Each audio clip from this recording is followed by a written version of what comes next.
Chapter 206. Students from all over the school gathered in the cafeteria one after another. If it were any other school, it would be extremely noisy with hundreds of boys gathered together. But here, no one made a sound, and it was so quiet that even the sound of breathing could be heard clearly. No one spoke, and no one had any expression. They were all numb, mechanical, and zombie-like. It was unimaginably oppressive. They didn't even dare to imagine what kind of means the culprit had used to make them so obedient. However, when the window was opened, the rich aroma of food filled the air. Following their bodily functions, they subconsciously chased after the source of the aroma. Plate after plate of piping hot food was pushed out. Vegetarian 3 delicacies, scrambled eggs with tomatoes, stewed beef with potatoes, grilled eggplant with sliced meat, vinegar cabbage, fried pork liver with cucumber. They were all very common cafeteria dishes, but they exuded a rare domineering aroma.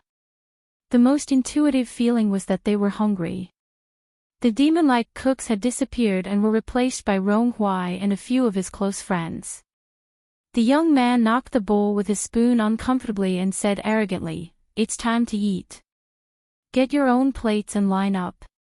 No one dared to move, for fear that it was a dream. The group of children stared at the food eagerly, looking like they wanted to eat but didn't dare to. They were like stray puppies who only dared to hide in dark and dirty corners and didn't even dare to approach the trash can. In the live stream, "I'm getting old and I can't watch this anymore. I'm in tears. Aw, hurry up and eat. Everyone has to eat 2 more bowls, okay? They've trained people to be more obedient than dogs. Their goal has been achieved. It's their victory, but it's the children's sorrow." Finally, someone was really craving for food and slowly took the first step to the window of the cafeteria. Rong Hui subconsciously tightened his grip on his spoon, feeling like the protagonist of a comic who had been given the important mission of saving the world. "Which dish do you want to eat?" His tone was fierce, but he was very generous with the rice. He scooped a large spoonful of each dish, for fear that the person who got the food wouldn't be full.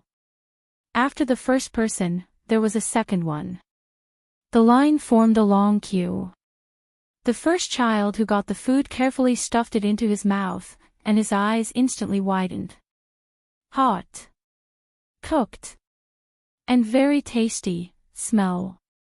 He was stunned for more than 10 seconds before burying his head into the rice. As he ate, tears began to fall. More and more children joined in the food-eating camp.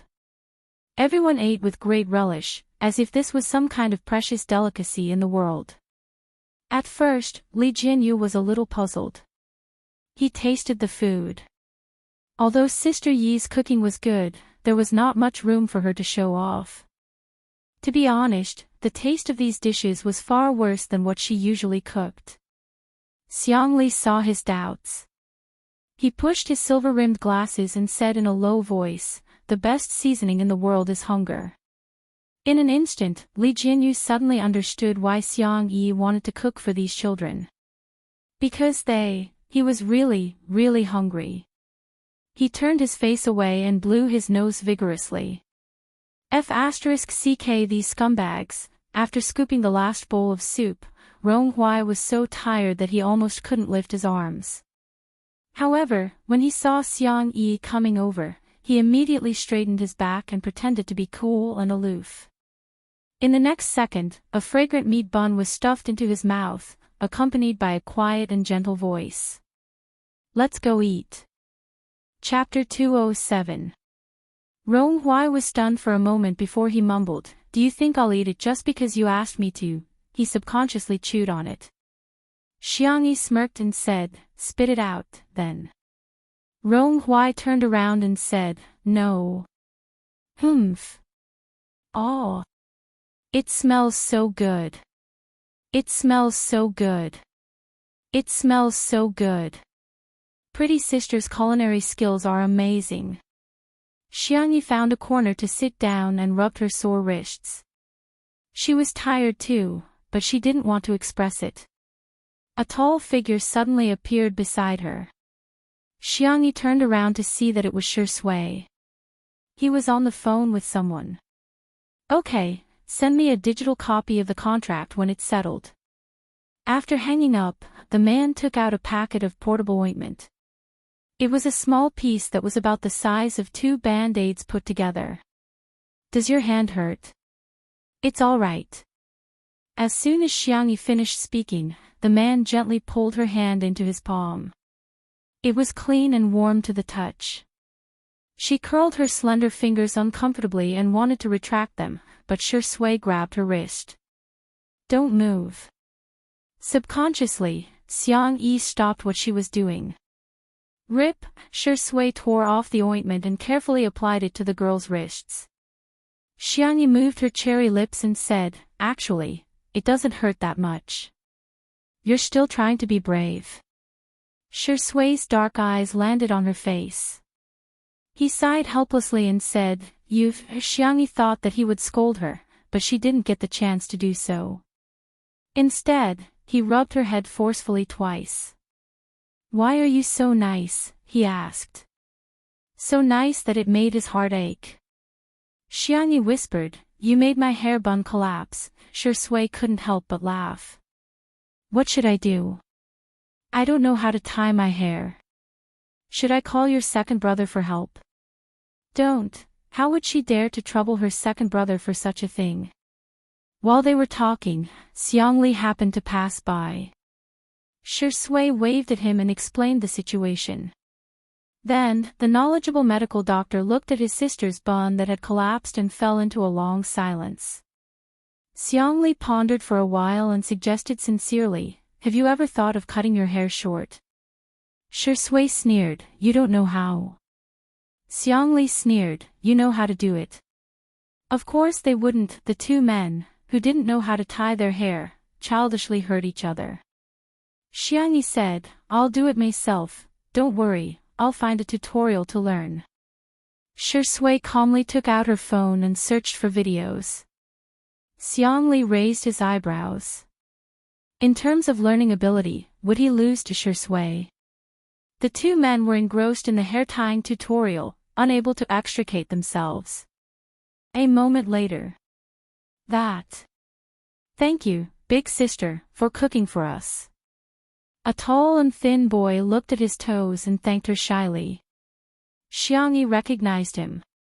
It's you. It was the boy who went up to the rooftop. The boy said embarrassedly, I'm sorry, I'm embarrassed. The teachers were right, I'm a useless and cowardly piece of trash. No.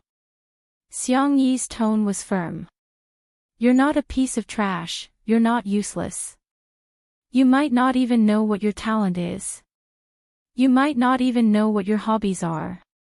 You might become a super powerful person in the future or develop a strong interest in a certain field. You're still very young and there are endless possibilities. There are too many beautiful things in this world that you haven't had the time to experience. Life is long and the pain you're going through now is just a short period of time in your life. Life is irreversible. It's irreversible. So no matter how difficult it is, you have to live on and live on peacefully. You're an independent individual. You are yourself and the meaning of your existence. Chapter 208. The boy listened quietly, and his dark eyes lit up. His family would only say, we're doing this for your own good. We've sacrificed so much for you, yet you're letting us down. Are you worthy of us? He had apologized countless times and even hated himself for it. He hated himself for not being a smart child, for not having a lively personality, and for not having a good EQ. Coming to Mingxi Boys High School was the beginning of hell. His body, personality, dignity, privacy. Everything could be trampled underfoot. Trash, coward, useless. These insulting words would be heard all the time. However, she said, you're important, you have to live well, your existence is meaningful. The boy couldn't help but sob. Seemingly panicking over his loss of composure, he rubbed his eyes with his hands, trying to hold back his tears, not daring to make a single sound. However, for some reason, the more he wiped, the more his tears fell. A teenage boy crying like this should have been a ridiculous scene, but at this moment, it somehow seemed sad and pitiful. Xiangli was silent. In fact, he didn't quite understand human emotions. When it came to rationality and sensibility, rationality would always prevail. However, Xiangli knew that his sister couldn't stand such things. She might seem distant, but she had a soft heart. He silently handed his sister a clean handkerchief. Xiangyi froze for a moment before taking it. There seemed to be an invisible tacit understanding between the siblings. Even without words, they understood each other's feelings. Her brother wanted her to comfort others. Xiangyi got up and gently patted the boy on the back. She said gently, "It's okay, you can cry." The boy couldn't hold it in any longer and burst into tears. It was as if he had been venting his emotions for a long time. It was more like he was relieved of a heavy burden. He covered his face with the handkerchief and cried his heart out. The camera captured this scene from afar. Although the guests had turned off their microphones and couldn't hear clearly, their body movements had the function of conveying words. It was the most primitive and direct expression of emotions. "Damn it, something went into my eyes, sigh, it'll be fine if you just cry it out.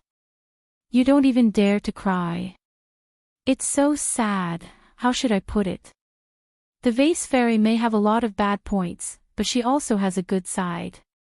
When she's gentle, she can be quite piercing." Seeing that Xiangyi was coaxing the boy, Rong Huai, who was not far away, gnawed on his sixth bun. "It's amazing that you can cry. When he was in kindergarten, he cried very fiercely and would even roll on the ground." Suddenly, there was movement at the door. There were cries, shouts, and hurried footsteps. It was his parents who had rushed over after hearing the news. Some parents who didn't know what was going on hugged their children, and the whole family burst into tears. They had only heard that the management here was strict, so they had spent a lot of money to send their children here. After the children had been brainwashed, they did not dare to say anything at home, so they did not know that the children had suffered so much. There were also parents who anxiously asked the police at the scene, why did they close such a good school? Where are our children going if they're locked up? Did you misunderstand? The principal and the teachers are doing this for the good of the children. Do you know that there is severe corporal punishment in this school? But our children's grades have improved and they've become obedient. If you close the school, what if they become rebellious again? Chapter 209. You can't just find fault with the child. Parents have the responsibility to educate him too. We're so busy, how can we have the time to teach him? Please, don't close the school. Upon hearing their conversation, Rong Huai's eyes were full of disgust and he was so angry that he ate another bun. What an annoying adult. However, he habitually looked around, only to find that his parents were nowhere to be seen. He paused in his chewing and returned to being a frivolous prick. It's all right. I don't need my parents that much anyway.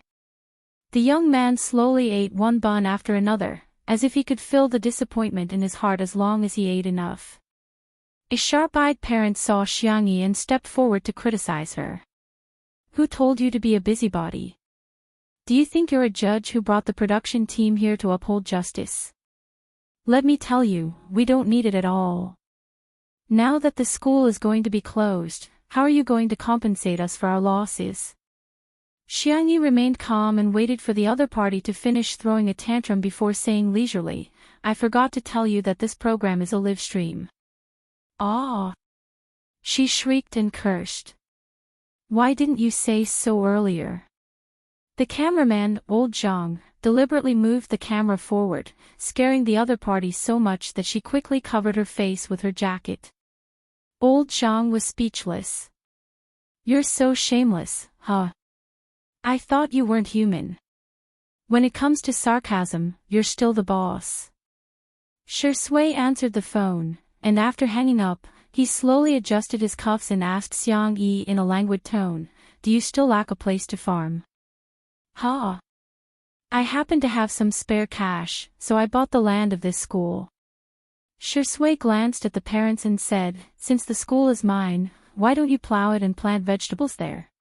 Or raise pigs?" The black pig meat from last time was quite fragrant. Xiang Yi was speechless. Buy land, to plant vegetables? Raise pigs? She thought about it for 2 seconds and actually felt quite happy about it. "Why don't we build a little rabbit farm here?" Xiang Li said gently, "I'll contact the research institute and set up an experimental field for the newly cultivated Chinese medicine seeds here." With the endorsement of the research institute, this school could forget about opening. Xiang Yi's eyes lit up. As expected of her brother. Amazing. The parent who was covering his face with his coat was dumbfounded. Buying land and collaborating with a research institute. Who on earth were these people? Those suspected of corporal punishment were all taken away for investigation. The students gathered at the school gate and watched as the school gate slowly closed. However, the expressions of many people were still incomparably ugly. They were worried that the gate would reopen one day. Suddenly, a rumbling sound came from afar. It was unknown who had shouted, F***CK. But in an instant, it became a series of exclamations. Construction trucks, demolition machines, excavators. Countless vehicles drove over and honked their horns. At the front of the excavator, Si Chuanbai, who was dressed in a suit and leather shoes, was expressionless. He looked like his heart was as still as water. Shui noticed him and smiled at him with her arms crossed. Si Chuanbai was speechless. He was a dignified manager. Not only was he ordered to buy land, but he also had to rent an excavator. It was too difficult. It was too difficult for him. Shen Guang also drove over with his wife, Yin Zhengxue.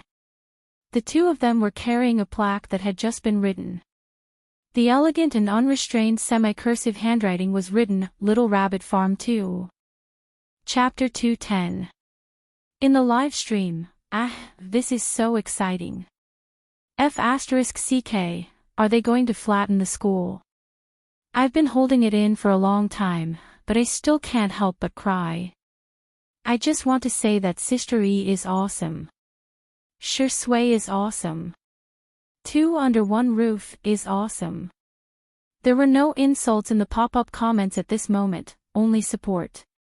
When the first excavator knocked down the school wall, a loud noise suddenly broke out in the dusty scene. Cheers, roars, and applause formed a rhythm that made one's blood boil. Rong Hui had one hand in his pocket, and a smile slowly formed on his well-defined side profile. "You guys were there to steal on purpose, weren't you?" the girl's sweet and soft voice sounded. Rong Hui's body stiffened, and he pinched his ear uncomfortably. "I'm not the kind of person to meddle in other people's business," the young man said stubbornly. Xiang Yi glanced at him and said, "Stealing, live streaming, blowing things up, calling the police, and exposing them. That's your plan, right?" Rong Hui's expression stiffened. How did she manage to guess the brilliant idea that the few of them had spent so much effort to come up with? The young man kicked a stone on the side of the road and said awkwardly, "Are you trying to say that this plan is very childish?"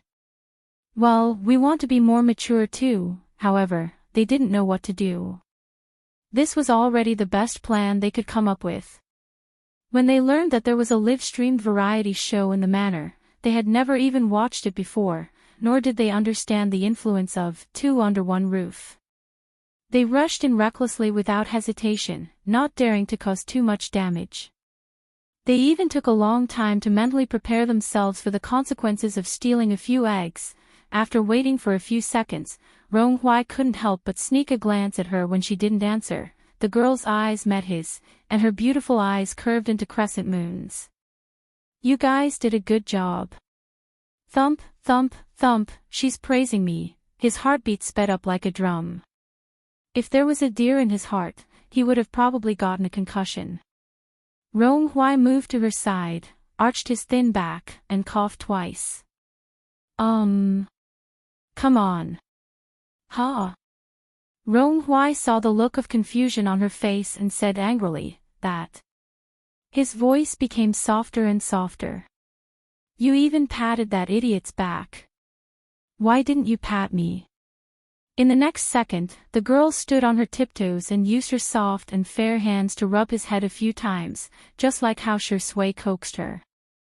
Rong Hui was dumbfounded. Being touched on the head, his heart was like fireworks, but he said proudly, "You're so short. You have to stand on your tiptoes to touch my head." Xiangyi pursed her lips. Your hair is so prickly, like a porcupine. The young man's hair stood on end. What do you know? This is my hedgehog hairstyle. All right. At this time, Xingguang and Yin Zhengxue came over with the process plaque. A slender wooden board was nailed onto the plaque. Yin Zhengxue said, "Little Xiangyi, this is your farm. You should be the one to build it." Everyone turned to look at Xiangyi. Not far away, machines roared and buildings collapsed, causing dust to fly everywhere. It was like the ruins in a doomsday movie. The shadows of the trees swayed and cast a large shadow. The girl happened to be standing at the boundary between darkness and light, her gaze calm and gentle. At that moment, a sentence suddenly popped up in Rong Hui's mind. Everything has cracks, and she is the source of light. Chapter 211. Xiangyi blinked and said graciously, "Okay." She took the simple plaque from Yin Zhengshue's hands. Her melancholy dissipated a little, and the haters in the live stream immediately appeared again. Are you kidding me? What's the point of doing this? Hurry up and punish the bad guys. Also, think about what to do with these students in the future. Why are you still so particular about rituals at a time like this? Xingguang really looks like a poor scholar. He might as well donate some money to the children instead of writing this. Rong Hui was thinking about helping Xiangyi dig a hole with a shovel, but before he could do so, he saw the girl pick a piece of soft soil and insert the plaque into the ground. She inserted it. Rong Hui. The netizens in the live stream. Although it's a muddy ground, how much strength do you have, little sister?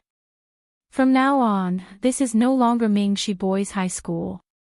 Xiangyi smiled at the children in the crowd. It's Little Rabbit Farm number 2. Some people in the crowd burst into tears while others cheered. All the children, regardless of whether they were happy or sad, finally had expressions on their faces. They were no longer zombie-like walking corpses. In the live stream, the haters were all rebuked. Xiangyi and Shui are not the police, how do you expect them to punish them? Some people are just holding on to their keyboards and blabbering. What else can they do? Did you cook at the scene? Did you shovel the school? If you didn't do anything, then shut up. Ritual is never a derogatory term. It's the most direct way for people to express their inner feelings. For children, the most important thing is not the closure of the school, but the reconstruction of their psychological beliefs. To a certain extent, Xiangyi's insertion of the Little Rabbit Farm plaque is a declaration of the end of these children's purgatory lives. It's equivalent to giving those who are bent on death a desire to live. This has a very positive meaning. The experts would be in charge of the follow-up work. Under everyone's gazes, Xiangyi calmly got on the tractor. Shui and Xiangli, who were as tall as male models, squeezed in beside her again. The girl protested softly, "You can sit at the back too," Shui said calmly, "Your tractor doesn't even have a rear-view mirror." "I'll help you watch the road." Xiangli scoffed. "You're trying to curry favor for no reason." Seeing that the two of them were about to quarrel, Xiangyi had no choice but to mediate. All right, let's go." "Hey, Rong Huayang raised his voice. You're leaving just like that? Aren't you going to say anything? The staff of the program team were also looking forward to seeing what words Xiang Yi would say to encourage the healing process. The girl pursed her lips and threw down a particularly ordinary sentence. No matter what happens, you have to eat well. After saying that, he started the tractor and left. Everyone. That's it. Gone. Someone shouted, Big Sister's words have a deeper meaning. Only when one is full will the body have strength, the brain will be able to think, and the heart will have the will to resist. This way, no matter what difficulties we encounter, we will be able to overcome them. Godly comment in the live stream, is that you, Chinese class representative? However, this interpretation undoubtedly lifted the spirits of the children. The haze over everyone's heads was dissipating bit by bit. Back at the manor. Xiangyi was worried that Xiao Naofu would be hungry and was about to make cat food for it when she heard Xiangli suddenly say, Tutu, my hand hurts. Hearing this, Shi Sui raised her long eyebrows. Chapter 212. Hearing her brother say that his hand hurt, Xiangyi was extremely nervous. How much does it hurt? Let me take a look. She held her brother's hand and examined it carefully. The comments in the live stream were extremely heated. B*TCH Xiang, let go of our Dr. Gija's hand. You're the culprit who injured Dr. Xiang's hand. Why are you pretending to be kind? Was Li Gu drugged by her? Why is he calling her Tutu so intimately? Does she deserve it? Li Ji's hand was slender and well-defined. His skin was so fair that it was almost translucent. There were no external injuries on his hand. Xiang Yi pressed a few acupuncture points and asked him how he felt. Xiang Li said calmly, it doesn't hurt that much. Maybe I'm just too tired. Then sit here and rest for a while. I'll bring the medicinal cuisine over. I'll give you a massage later. Xiang Yi hurried over and personally brought the medicinal cuisine to him. Xiang Li scooped up the soup with his right hand. With a loud clang, the spoon hit the edge of the bowl. Xiang Yi's heart clenched and she bit her lower lip worriedly. My brother's hand, is that injured? I'll feed you. She asked carefully. Xiang Li's eyelids drooped and the red mole at the end of his eye was faintly discernible. It's okay, I'll just switch to my left hand. It could be said that he was a vivid portrayal of weakness and stubbornness. It was heartbreaking. Shi Sui was speechless. Fine, I'm impressed by his acting skills. Xiangyi watched him eat the medicinal cuisine. She wiped his hand with a warm towel and gently massaged his wrist.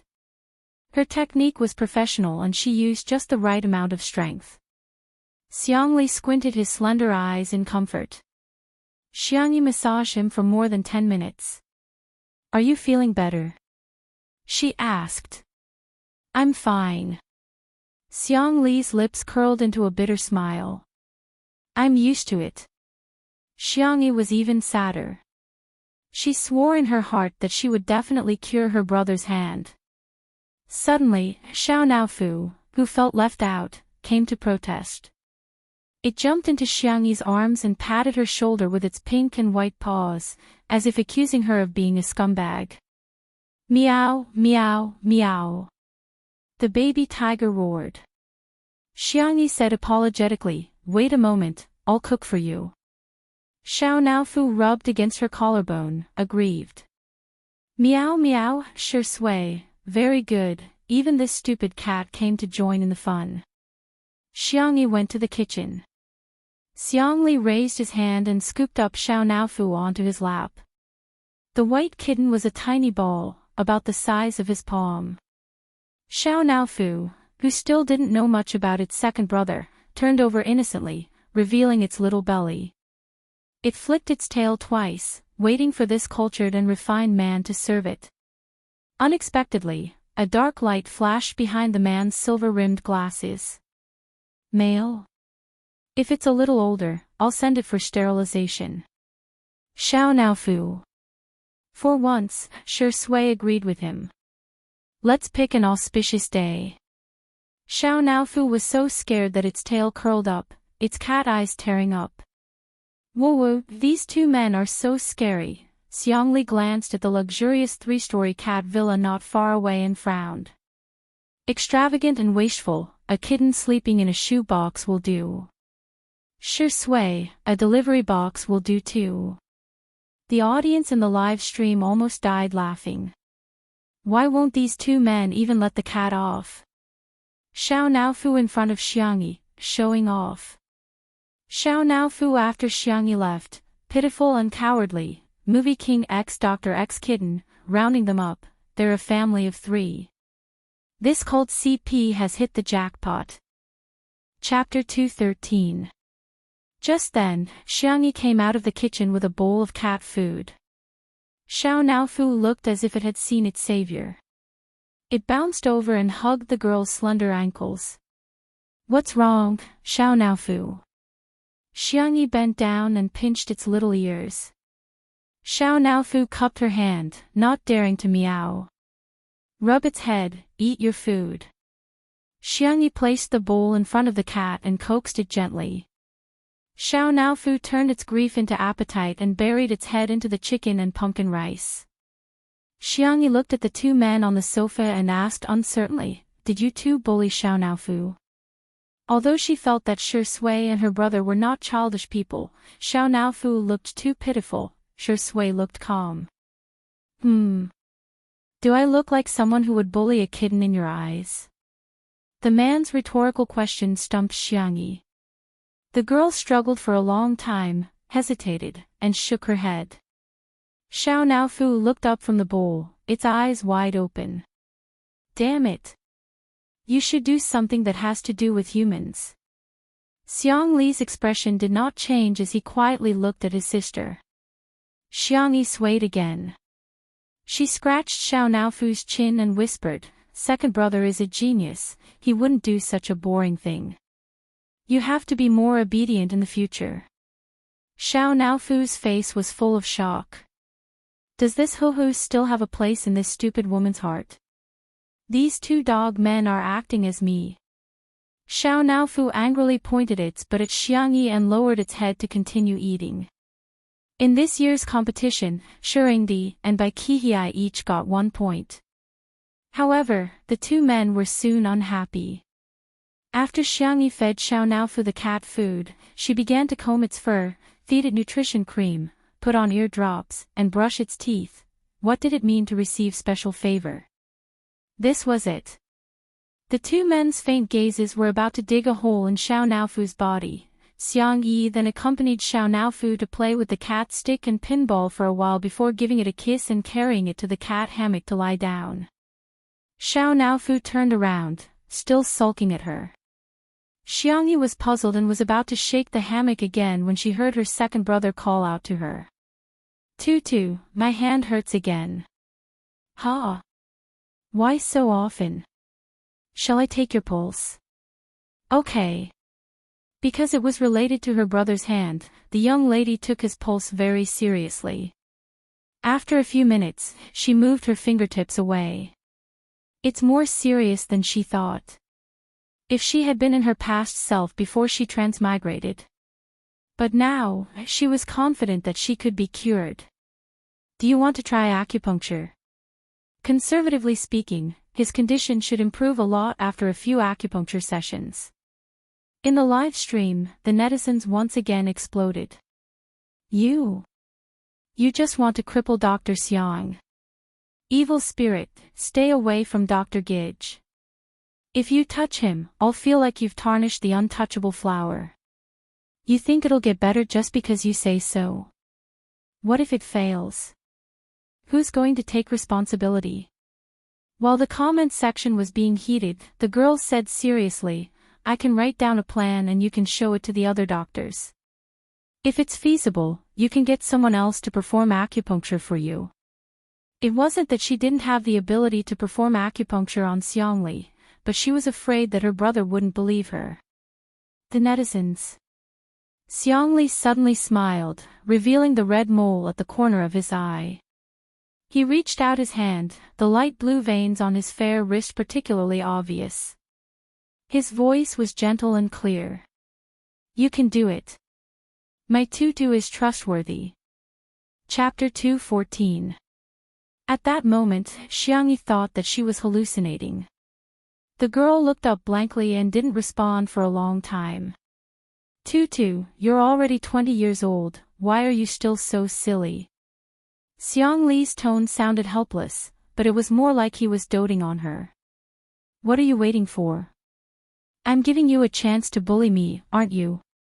When she was a child, apart from her brother whom she didn't dare to provoke, her younger siblings and uncles had all been bullied by Xiangli. Xiangyi finally reacted. She took a deep breath and said sincerely, I will definitely do my best. When the girl went to get the acupuncture tools, the comments in the live stream went viral. I was just being polite and you took it seriously. Don't you know what kind of medical skills you have? It's one thing to treat a fever and set a bone, but this is an injury to the nerves. If Western medicine could treat it, it would have been treated long ago. Do you think it's your turn? I'm convinced. Are these men creatures who think with their lower bodies? Why do they seem so mesmerized when they see the vase fairy? Ah, I'm so angry. Dr. Gidge is a national treasure in scientific research. Doesn't he have any bodyguards around to take down B*TCH Xiang? If she keeps messing around, Dr. Gidge's hand will never be able to recover. In fact, there were indeed special forces soldiers protecting Xiangli in the dark. However, Xiangli had always been assertive and no one dared to disobey him.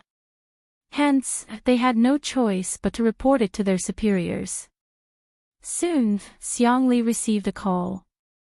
His expression was calm as usual. Yes. I believe in her. She will never hurt me. I will bear all the consequences alone. Don't implicate her. Hearing his words, the netizens in the live stream became even more confused. Dr. Gidge, what kind of memory do you have? Have you forgotten that she was the one who caused your injury? Ah, this involves a blind spot in my knowledge. So, what's going on? Could there be something else going on? What's going on? The video is real. The person climbing the rock is indeed the vase fairy. Fans, don't watch it, it's awkward. I'm not anyone's fan, but I should be considered the oldest in this live stream. To be fair, even if Xiangyi really harmed Xiangli, none of us have the right to forgive her on his behalf. But as long as he doesn't mind, no one else has the right to judge him, everyone was arguing on the internet. In reality, Xiangyi brought a medicine box over. She slowly disinfected the gold needles with an unprecedentedly solemn expression. People who were serious were always exceptionally charming. Many people in front of their screens were affected, and the live stream stopped for a while. I'm a little scared now. Xiangli looked at his sister innocently. Can you coax me? Shi Sui was speechless. A person who dared to dissect a rabbit calmly at the age of 7 was now saying that he was scared. Only a fool would believe that. Xiangyi bit her lip. In fact, she was not very good at coaxing people. Other than making delicious food, all she could do was give out sweets. But there wasn't enough time to cook now, and second brother didn't like sweet things. She was a little anxious and subconsciously blurted out, Gidge, can you be scared later? The staff at the scene broke out in cold sweat. Sister E, we've only heard of eating later, but we've never heard of being scared later. Unexpectedly, Xiang Li's eyebrows relaxed into a smile. The gentle and refined man was obedient and cooperative. Okay, I'll try my best to wait. Everyone was speechless. Is that even possible? Xiangyi's face tensed up. Okay, I'm going to start then. Whoosh, the first needle accurately landed on the acupoint. Chapter 2:15. Then, the second and third needles, depending on the acupoints, the depth of the needles varied. Some were quick, some were twisted, and some were flicked. Xiang Yi was fully focused and deliberately slowed down. However, in the eyes of ordinary people, she was still too fast. Some netizens in the livestream began treating Xiang Yi from afar. How can anyone remove acupoints so quickly? You should at least find the right acupoint before inserting the needle. Wow, has this female star Xiang watched too many TV dramas? And she's watching it on 2x speed. How can acupuncture be done so quickly in real life? I'm a Chinese medicine practitioner. What kind of acupoints did she choose? She's just trying to be fast. She's obviously showing off. Anyway, I've never seen a Chinese medicine master perform acupuncture like this. After the acupuncture was done, Xiang Yi's tense nerves finally relaxed a little. Shui handed her a tissue at the right time. She wiped her forehead with it, but the tissue was soon soaked. Xiang Yi asked her brother, "How do you feel?" Xiang Li pondered for 2 seconds and said, The area where you inserted the needle is warm, and some parts are even a little hot. Apart from that, there's no other discomfort. After he was injured, he visited famous doctors all over the country, and the country had also invited local medical masters to treat him. However, it was only a little hot at most. It had never been as hot as it was now. It's normal to feel hot. Xiang Yi heaved a sigh of relief. Since you don't feel dizzy, we'll leave the needle for 10 minutes. After the needle is removed, you should regain some feeling. Xiang Li's eyes lit up. How confident are you? He had never regretted saving his sister because although the core was not hers, the body was hers. However, it would be a lie to say that he had no regrets. Xiang Li was such a proud person, yet he had become half crippled in the field he was best at. He would also feel defeated and powerless. But now, Xiang Yi actually said that he could regain feeling in his hand. Even if it was just a little, he would be satisfied. Xiang Yi looked at him in confusion. Since I'm treating you, I'm 100% confident. She thought that her brother was disappointed because he could not fully recover, so she explained in a gentle voice, "Don't worry. Although you can only recover a little at a time, I promise that with the help of the prescription and moxibustion, your hand will be cured within 5 times. Let your senses completely recover." The girl's confident appearance seemed to glow. Xiang Li stared at her. After a long while, he slowly exhaled. Okay, I will definitely cooperate with our tutu. The seemingly calm young doctor's heart was surging with waves. His hand could be healed.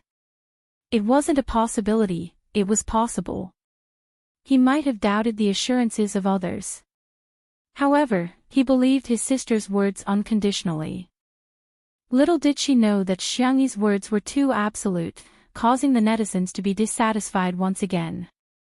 The blogger who first revealed that Xiang Li was injured was furious and posted another long post. Frowny face noob baldy PhD. I thought Xiang Yi you were just young and ignorant. I didn't expect you to be so vicious. Do you know how desperate Dr. X has been this year? He handed over his most prized research to someone else, not because he didn't want to continue, but because he couldn't do any more experiments. That was research that could win the Nobel Prize in medicine. He had given it to someone else just like that. What about you? His brain was stupid, his personality was selfish, and his medical skills were full of showmanship and exaggeration. Now, he actually dared to say that he could definitely cure Dr. X. What do you think of the intelligence of a genius? What do you think of the efforts of the famous doctors in the country this year? It's not enough that you hurt Dr. X's body, now you want to destroy his will. Your actions are despicable. Your intentions are damning. Chapter 216. As soon as this Weibo post was posted, it caused a heated discussion. Well said, no wonder she's a PhD student. Being cultured is different.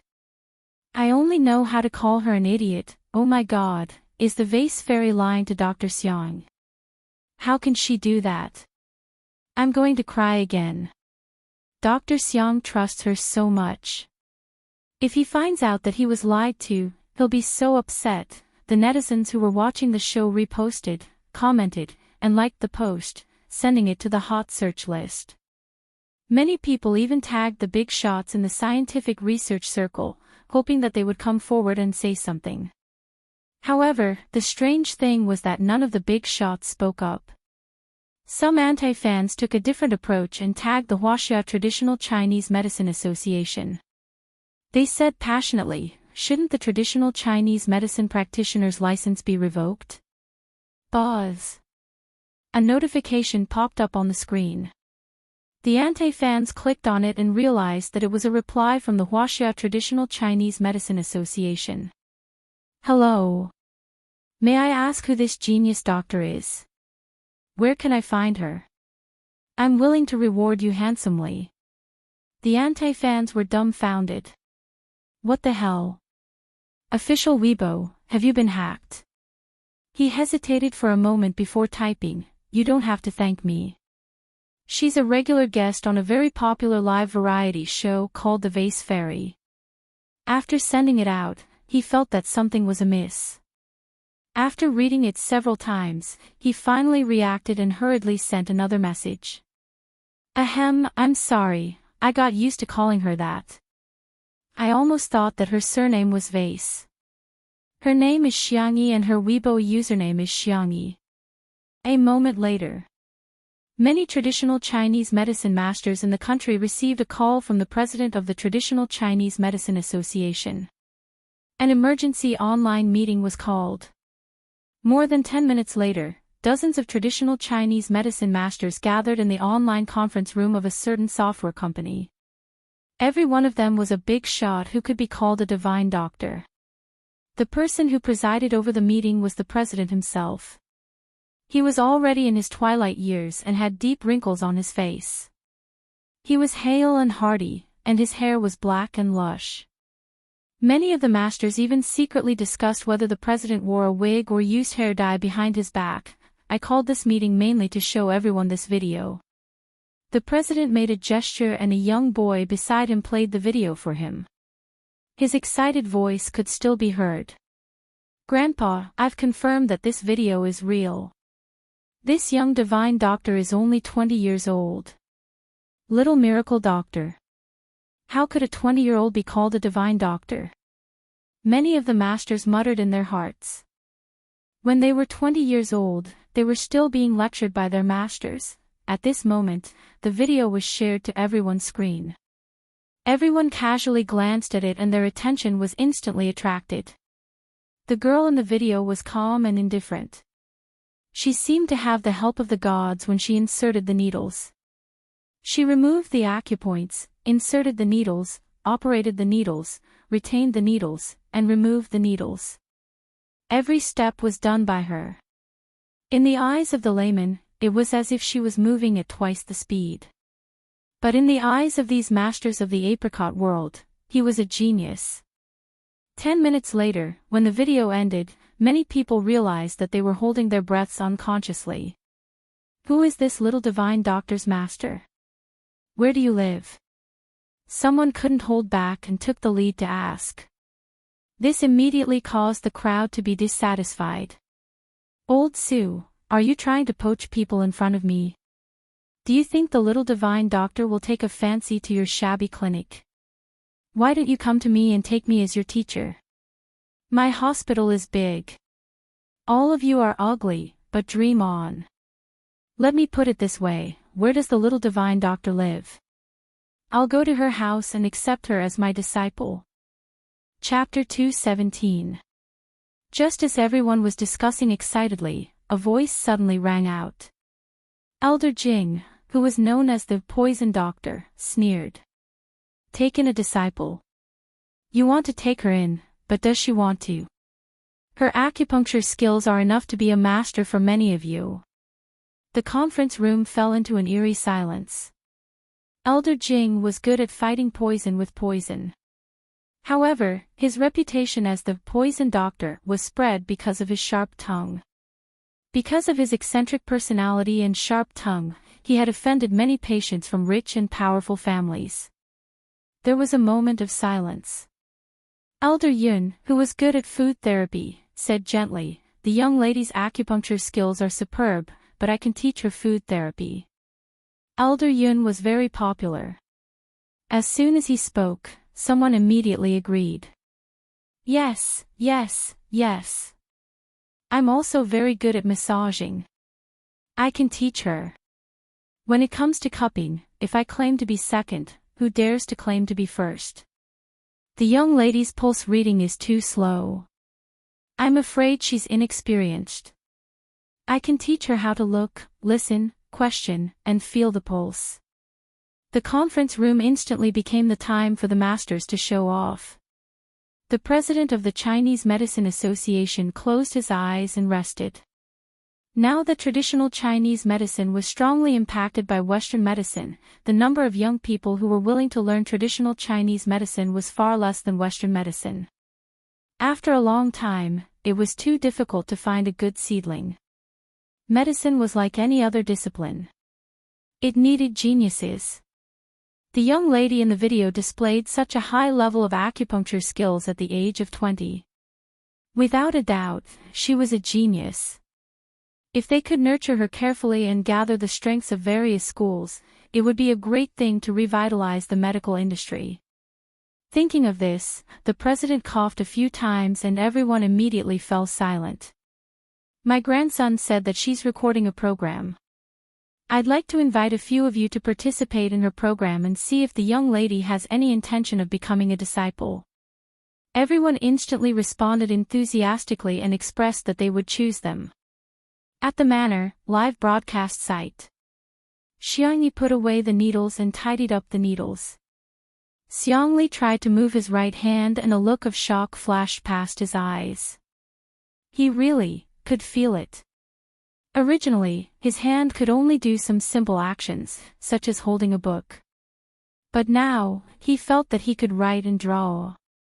Xiangli couldn't help but be moved. He muttered softly, "Our tutu is really amazing." The netizens in the live broadcast room were speechless. It can't be. It's really effective. Could it be that Xiangyi wasn't messing around? Suddenly, there was movement at the door. A staff member came in and whispered a few words to Li Jianyu. A few seconds later, Li Jianyu said absent-mindedly, Sister E, please go to the door.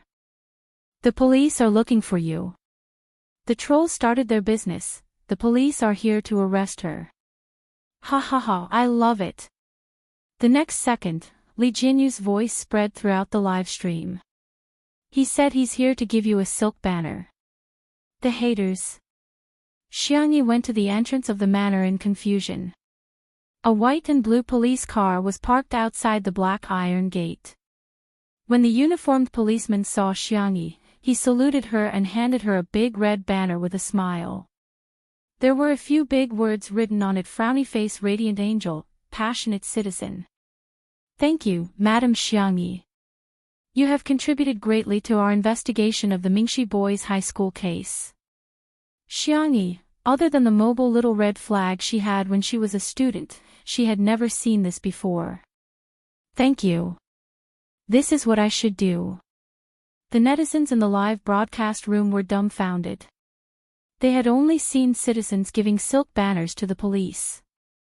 So it was the other way around. This was really too amazing. Chapter 218. There was an uproar in the live stream. Official acknowledgement, what the F***? This isn't a script, is it? She's just an ordinary, warm-hearted citizen. Putting everything else aside, Li Tao, rational discussion, what's the standard of a female celebrity in the entertainment industry to receive a silk banner from the police? At this moment, countless haters were staring blankly at their keyboards with blank looks on their faces. How is she being criticized? How is she being criticized? This female celebrity, Xiangyi, is toxic. She's also a female celebrity, but she's either glamorous on the red carpet or taking street photos at the airport. Occasionally, there's even some love scandals. What about me? Gardening, cooking, catching pigs, sanxian, traditional Chinese medicine. She drove a tractor to send a child to school and actually saved the child's life. Come to think of it, I actually have some charisma. With this silk banner representing official acknowledgement, coupled with the fact that the acupuncture she had given Xiangli was indeed effective, the comments section became much friendlier. Sob sob sob, I didn't dare to say anything, but I really couldn't take it anymore. Sister E is still a good child if she knows her mistakes and changes. E has indeed done something wrong, and will admit it even if you don't push us over the head. However, I hope you can see the good in her red heart. I'm really confused now. I feel like the current vase fairy is so different from before. It's like she's a completely different person. You're not the same person. I used to like watching the videos of vase fairies variety shows edited by the Up in the Ghost section. She's a variety star and has participated in many shows, but she's really a black hole in variety shows. Not only is she awkward, she also likes to cry, put on airs, and act like a big shot. But now, she's a completely different person. I'm starting to wonder if she has a twin now. Xiangyi returned to the living room with the silk banner. Shi Sui chuckled. Do you want me to hang it up for you? Xiangyi was slightly embarrassed. No, let's put it away. I'll go check on Xiao Naofu, it's still ignoring me. Xiangli, who was sitting by the floor-to-ceiling window, flipped through the pages of the book on his lap with his pale fingers and said calmly, male creatures can't be spoiled. Once they're spoiled, they'll be spoiled. The words male creature had a double meaning. Shi Sui raised her eyebrows and looked at him from afar. Xiangli looked over. Their gazes met in the air. Invisible electric currents crackled and exploded as they clashed secretly. The girl suddenly snorted. Is Xiao Naofu a boy? Shi Sui, Xiangli, the two of them looked at Xiangyi. The little girl was curiously lifting the kitten's furry tail. Suddenly, Shi Sui clasped her wrist, and she could feel the warmth of his fingers. It's not good for you to take advantage of Xiao Naofu like this, right? Xiangyi explained in a low voice, no, I'm just curious. I want to see, cough. Her milky white ears gradually turned red. She had never raised a cat, nor had she carefully studied Xiao Naofu's body. In addition, Xiao Naofu was her system when she was about to transmigrate, so its voice was a kind of androgynous mechanical voice. She had always assumed that Xiao Naofu was a girl. The corners of Shi Sui's lips curled up slightly, and her peach blossom eyes narrowed lazily. So straightforward. That's not good. Xiao Naofu also wants to save face. In the live stream. Am I the only one who thinks the wrong way? Shurengdi is too flirtatious. He successfully made me blush in front of the screen. I'm louder than a screaming chicken. No one can cover my mouth. DBQ Mom, I didn't become a scientist, but I became an expert today. Sisters, untimely occasion, I can. Chapter 219. The girl muttered weakly, but, it doesn't have that, what? Shi Sui smiled. She didn't know if he really didn't understand or if he was deliberately teasing her. That one, the man's low laughter sounded in her ears.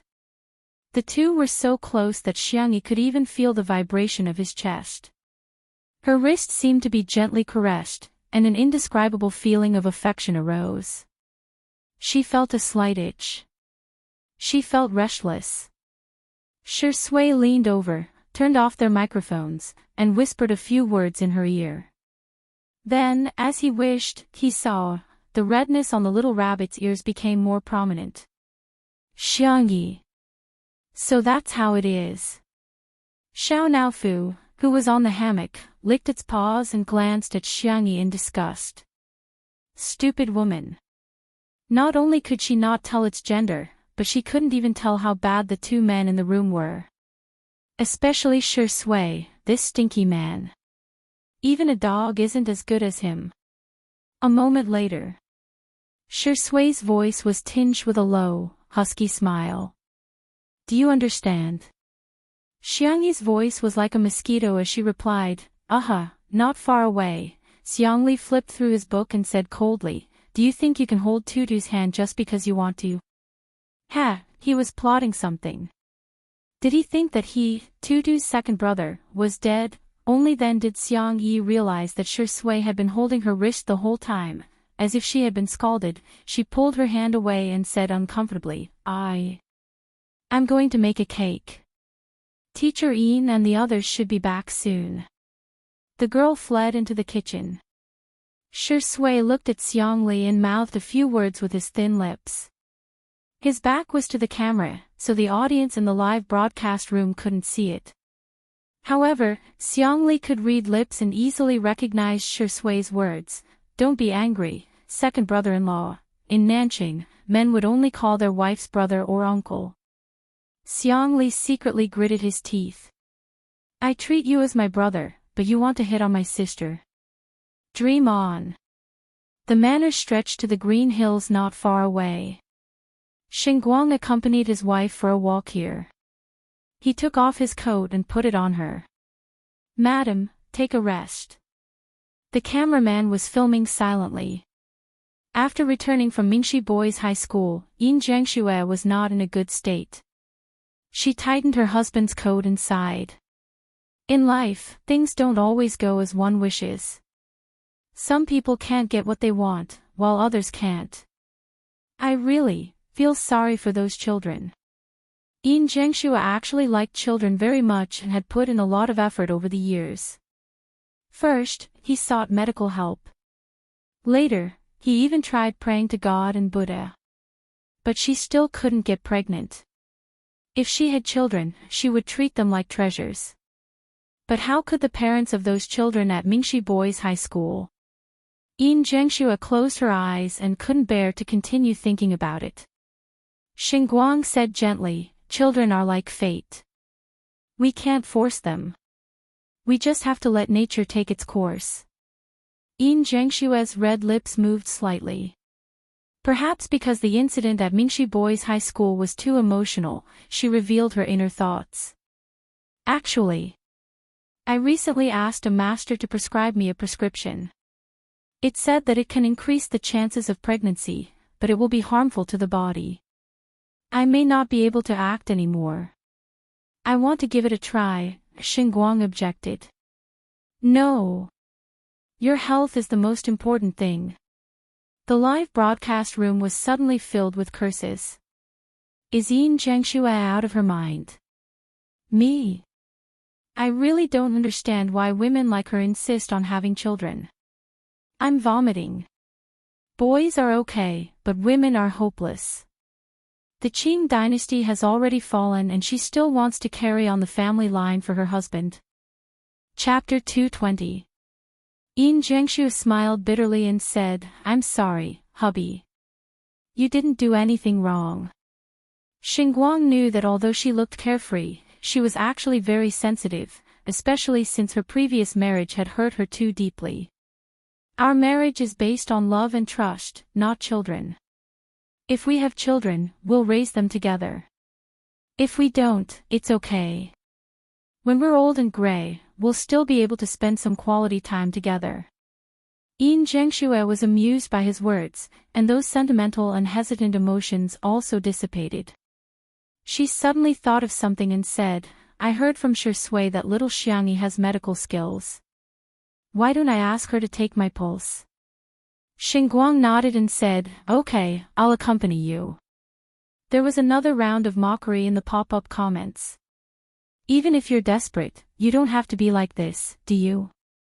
I'm dying of laughter. Vase Fairy can't treat any incurable disease, let alone infertility. The female star of the Xiang family is full of brainwashing aura. Anyone who comes within 3 meters of her will be 100% effective, in the kitchen. Xiangyi put the chocolate mousse cake she had made into the refrigerator and waited for it to solidify before it was ready to eat. At the same time, there was a ding sound from the oven, indicating that the cupcakes she had made were ready. Xiangyi took out a plate and carefully decorated each with cream and cherries. She was done. She brought the cupcakes to the living room on a tray. Everyone else's cupcakes were of normal sweetness while Xiangyi's had a low-sugar flavor. Xiangli took a sip and a smile appeared on his face. As expected, Bunny still remembered his taste. "Wow, little Xiangyi, you made a cake." Yin Zhengxue, who had just returned from outside, saw the cake and her eyes lit up. "Ah, but I've been on a diet lately," Xiangyi said. "Shall I make you a low-sugar one?" Yin Zhengxue waved her hand and said, No, I'll just take one bite." She picked up a cupcake and ate it. The fruit was fresh, the cream was dense, and the cake was sweet and fragrant. The combination was soft and delicate, yet it didn't lose its texture. It was delicious. Thus, one bite became many bites. She stuffed the dessert into her mouth and said vaguely, "Little Xiangyi, you must be a professional dessert chef." As a chef, she naturally felt a sense of accomplishment when the food she made was liked so much. Xiangyi smiled and made a cup of black tea for her. The cake was slightly sweet, and the slightly strong black tea instantly highlighted the taste of the cake. The next second, Xinguang's half-eaten cake was also snatched away by her. "Madam, don't you want to lose weight?" Xinguang helplessly asked. "Sure. Lower your voice, don't let my fat hear you. As long as I eat fast enough, the fat won't be able to catch up with me." Xinguang, ha, Teacher Yin, you're definitely the king of two under one roof. Mr. Xing's expression is so affectionate. He probably really likes Yin Zhengxue. Who wouldn't love such a beautiful and interesting Mama Yin? Her acting skills are so good too, TSK, so what if she's outstanding? She's still a divorcee who can't even give birth. There's an idiot comment in front, I suggest everyone report it. After eating 3 cupcakes, Yin Zhengxue finally stopped. She brushed her hair and pretended that nothing had happened. Xinguang reminded her, "By the way, didn't you say that you wanted Miss Xiang to take your pulse?" "Ah, yes." Yin Zhengxue looked at Xiangyi with anticipation in her eyes. "Little Xiangyi, can you take my pulse?" Chapter 221. Xiangyi said, "Of course, are you feeling unwell?" Yin Zhengxue did not hesitate and said generously, "I want to ask if there's still a possibility of me getting pregnant."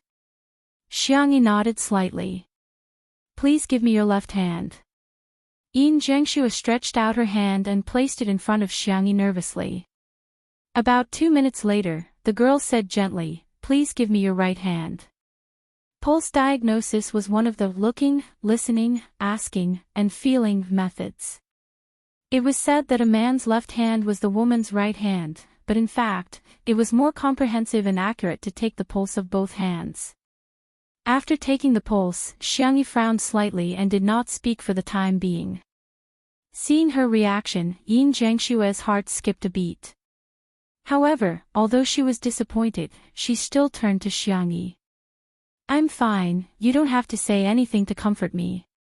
I know I'm not fated to have children in this life." Xinguang hugged her shoulders and patted her gently. Xiangyi looked up in surprise. "Miss Yin, you've misunderstood. I'm thinking about which prescription to choose." She had once traveled through a world. In order to help the female lead of that world ascend to the position of empress, Xiang Yi worked hard to study medicine and became the first female imperial physician. She was best at gynecology. However, if she was too good at it, it would also be troublesome. Just like how a straight-A student could write down the standard answer quickly, but sometimes, a genius student would struggle with which one to write down, Yin Zhengxue was overjoyed. "Do you mean that I can still get pregnant?" "I'll give it a try." Xiangyi gave the most conservative answer. "There's about a 90% chance, but you'll need to cooperate with me to nurse your body." 90%. Yin Zhengxue could not believe it. The doctors she had seen before all said that the chances were slim. The most optimistic one, which gave the greatest possibility, was only 10 to 20%. The girl took a pen and paper and wrote down the prescription. She folded it and handed it to her. I'll prepare a medicinal diet and recipe for you later. If you're still worried, you can take the prescription to the experts. After confirming that there's no problem, you can take the prescription. Yin Zhengxue felt as if she had received a treasure and thanked her profusely. Thank you. Thank you, little Xiangyi. I will definitely do as you say. Some of the viewers watching the live stream were genuinely happy for Yin Zhengxue, while others were jealous. What kind of prescription is this? Is there only 4 words written on it? Drink more hot water. Vase Fairy, please go read some tactful chicken soup novels. You're always talking big, I can't stand it. First, you said that you can cure the doctor's older brother after 5 times. Now, you're saying that there's an 80% chance that you can make Mama Yin pregnant. You even confidently said that you'll show the prescription to an expert. Do you really think you're a miracle doctor? No, she's not confident. She just knows that no one can argue with her. How could Dr. Xiang and Teacher Yin have anything to do with her after leaving the show? She did it on purpose because she felt that it wouldn't be good for them to fall out with her.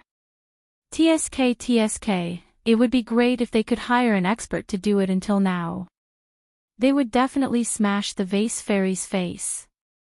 As soon as this bullet screen floated past, another staff member came in and whispered a few words to Li Jianyu in a hurry. This time, not only was Li Jianyu in a trance, he was also confused on the spot. It can't be, right?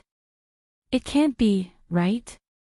The president of the Huaxia Chinese Medicine Association, along with several big shots of Chinese medicine, begged to appear on their variety show. The reason was, his eyes focused on Xiang Yi. He swallowed his saliva and said into the microphone, Sister Yi, someone is looking for you again. I think it's a few old grandpas. Chapter 222. At the entrance of the manor. Xiang Yi didn't know any of the old men in front of her. She politely greeted, Hello, Grandpa, are you looking for me? That's right. The one who spoke was Elder Fong, the president of the Chinese Medicine Association. He said calmly, Here's the thing, we want to use your show to popularize medical knowledge to the public and promote traditional Chinese medicine culture. Is it convenient for you? Xiang Yi looked at Li Jianyu and said, Director Li, of course. It's our honor. Li Jianyu, who was behind the camera, said while wiping his sweat profusely.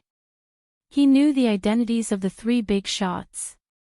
Elder Fong, the president of the Chinese Medicine Association, Elder Yun, the heir of Huichan Hall Medical Hall, Elder Jing, the chief master of Jishir Hall Medical Hall. If the 3 of them were to appear in Xianxia novels, they would definitely be the immortals hidden in the protagonist's ring. It was no exaggeration to say that they were medical experts that many rich and powerful families couldn't afford to hire. Yet, they were now going to appear on 2 Under One Roof, an online live variety show to spread medical knowledge. How was this using a sledgehammer to kill a chicken? This was simply using a green dragon crescent blade studded with gems. This way please. Xiang Yi led the way in front and couldn't help but take a few more glances at Elder Yun. Elder Yun had a mild temper and he said with a smile, Young lady, do you find me familiar? Xiang Yi nodded and said, Grandpa, there seems to be a photo of you in The Guide to Traditional Chinese Medicine Cuisine. Oh. You've actually read the book I wrote. Elder Yun's eyes lit up with joy. Are you interested in diet therapy? At the mention of the past, the young lady was a little embarrassed. Actually, I read it as a recipe book. At that time, I was just learning medicine from my grandfather.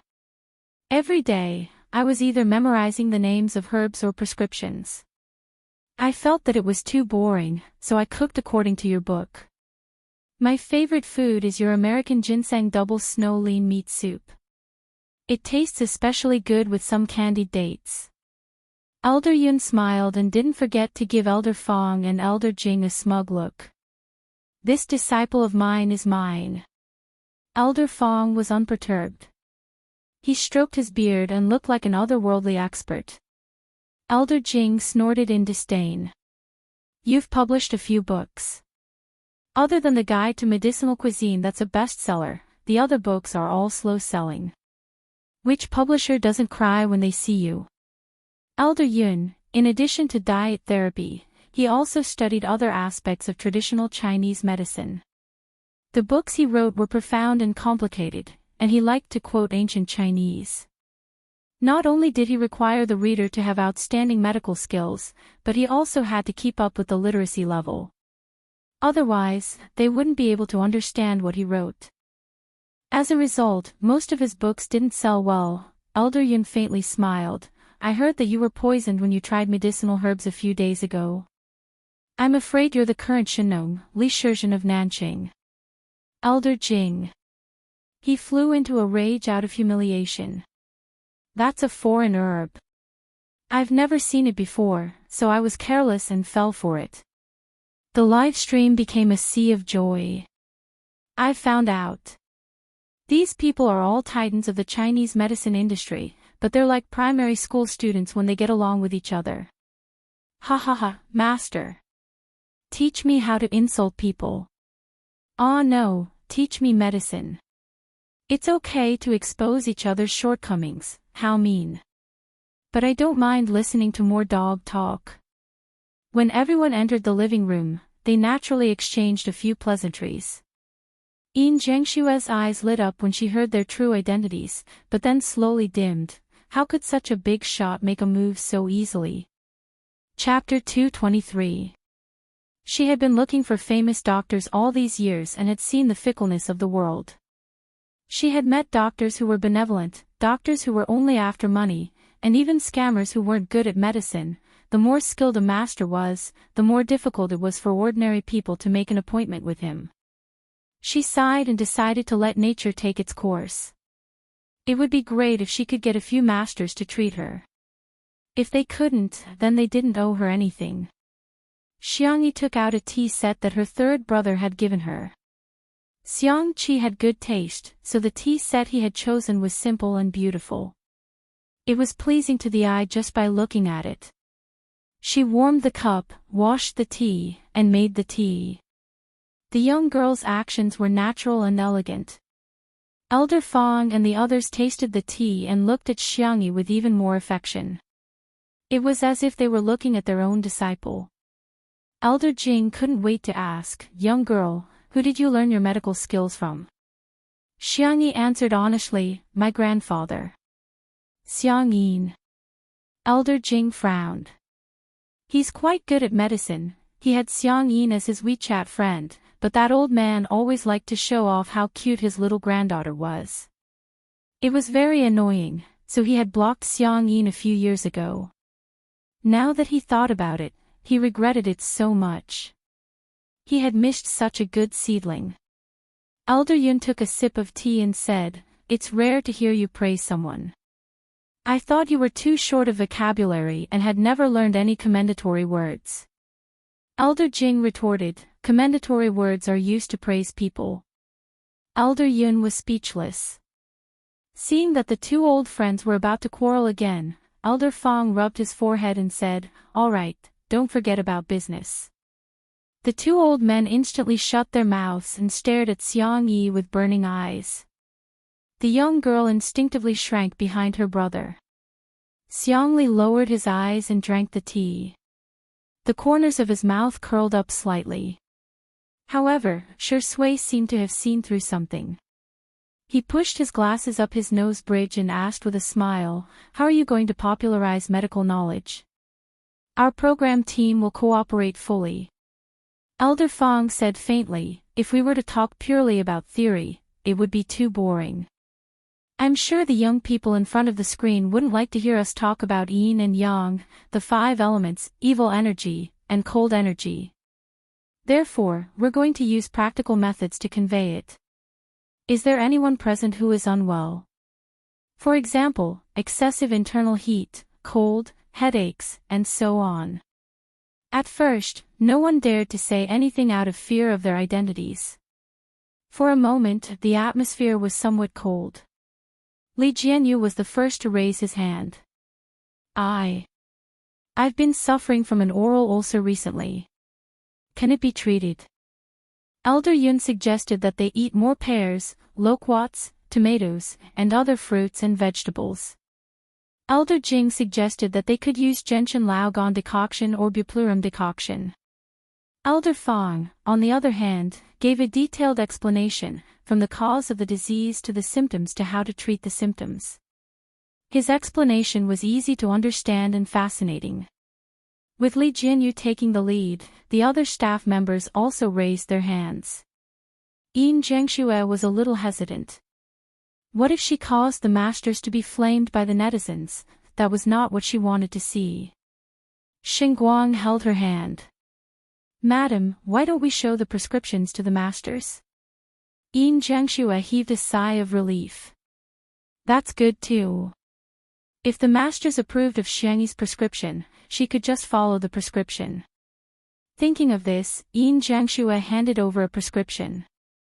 Because it was folded and the paper was similar, she didn't realize that she was handing over the prescription that the doctor had given her. Chapter 224. Old Master Fang took the prescription from her.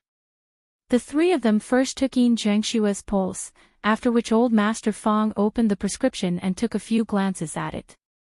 His brows furrowed. It was obvious that this prescription wasn't written by a young lady. He passed the prescription to Old Master Yun. Yin Zhengxue asked uneasily, Old Master Fang, is it because of my body? After reading it, Old Master Yun had a similar reaction and passed it to Old Master Jing, who was the most proficient in pharmacology. The more Old Master Jing looked at it, the angrier he got. He had a bad temper to begin with and slammed the table, causing the tea to splash all over the table. Nonsense. What kind of lousy prescription is this? It looks like a pile of expensive supplements, but it's actually just a pile. It's fine if it's just a temporary solution, but this prescription is also extremely harmful to the body. If you take it for a long time, not only will it be impossible for you to get pregnant, even your internal organs and meridians will be affected. Quack. No, this kind of person doesn't deserve to be a doctor. Yin Zhengshue's face turned pale. So, it's still impossible for me to get pregnant. The netizens in the live stream were furious. Wasn't this prescription written by Vase Fairy? I want to throw a gas can at her. She's treating human life like grass. She's deliberately trying to kill someone. Oh my god, she's quite polite when she calls her teacher Yin, but I didn't expect her to be so hypocritical. It's fine if you don't know how to treat it, but why do you have to harm others? Oh, big shots, look at the doctor's brother's hand. Has his condition worsened?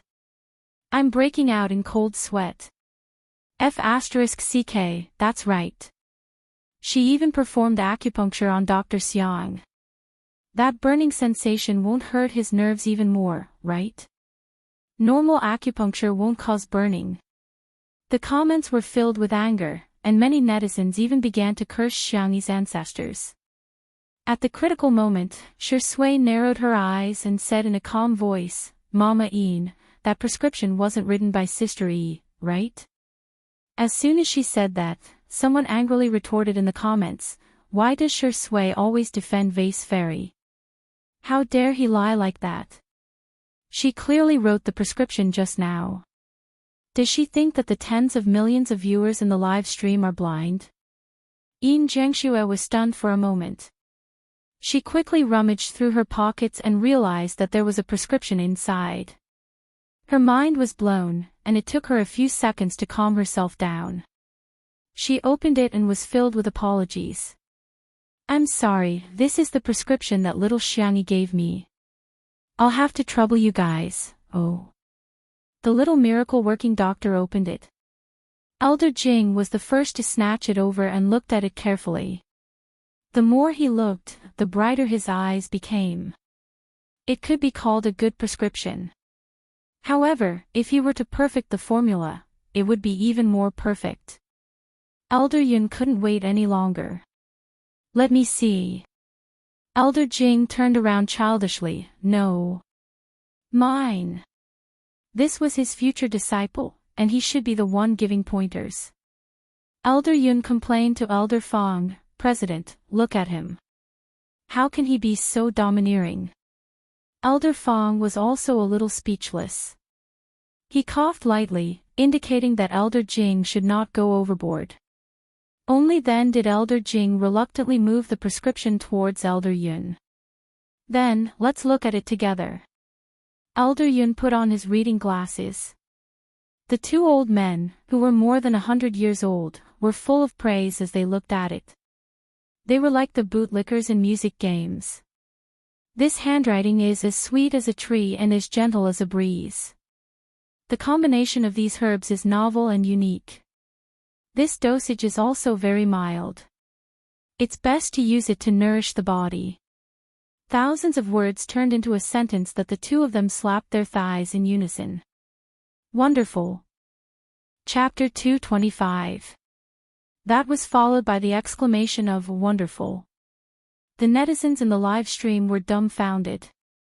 The vase fairy wasn't the one who wrote the first prescription that was criticized. The vase fairy was the one who wrote the second prescription that was praised so highly. Not only the netizens, but the executives of Meow TV were also about to vomit blood. The number of viewers in the live stream of Two Under One Roof had reached 10 million. The executives also received news that many national brands had begun to contact Two Under One Roof. At first, no one was interested, but now, they were scrambling for sponsorship. It was said that the highest bid had already reached 50 million yuan in sponsorship fees. And a variety show could have multiple brand sponsorships at the same time. On the other hand, eating well for all three meals, which they spent hundreds of millions to invite Joy E and Pop Queen Jiang Yun-her, still had a lukewarm 4 to 5 million viewers. At the beginning, the idea of Two Under One Roof was proposed by Li Jianyu, and Li Jianyu was forced to leave. The station head's face was dark and cold as ice as he stared at a certain figure at the conference table. That person was the executive who defended Chen Mian and forced Li Jianyu to leave. Because of his actions, the station was now losing at least a few 100 million yuan. If Li Jianyu had stayed, wouldn't the success of Two Under One Roof now belong to Meow TV? The station head flew into a rage and told the executive to get lost on the spot. He slammed the folder in his hand and questioned, "You found Joy E and Jiang Yun, for 100 million yuan. Why can't you find an artist like Xiang Yi? Isn't it just cooking, musical instruments, and Chinese medicine?" The deputy director sneered, "Then why don't you tell me how to find one? These things aren't something that can be learned in a day or two. Culinary skills are fine, but at the same time, musical instruments are rare.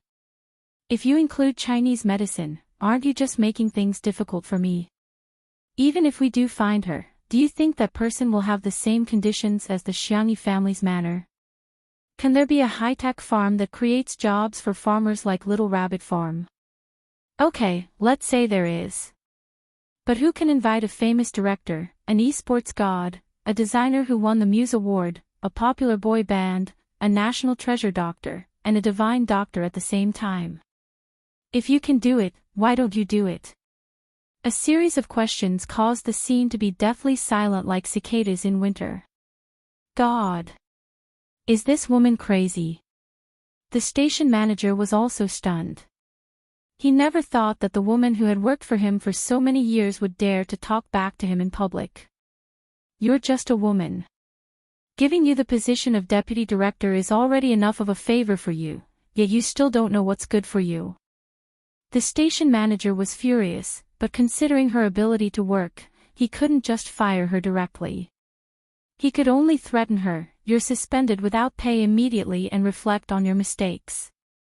You're not allowed to come to work without my notice." The deputy director, Wan Qing sneered. She casually tore off the identity plate that she had treasured for many years and threw it on the table in a valiant manner. I miss your mother. I quit. At this moment, in the manor's living room. Seeing that his two old friends couldn't stop praising her, Elder Fong had no choice but to say, Madam Yin, you don't have to worry. If you take good care of yourself according to this prescription, there's a possibility of you having a child. Forget it, I'll be more conservative with my words. He paused for a moment and felt a sense of pride. There's a 99% chance that you'll have a child. Yin Jiangxue was pleasantly surprised. She sobbed and covered her face with her hands, crying tears of joy. Chapter 226. Xinguang was also a little moved. He raised his hand and hugged her. Darling, that's great.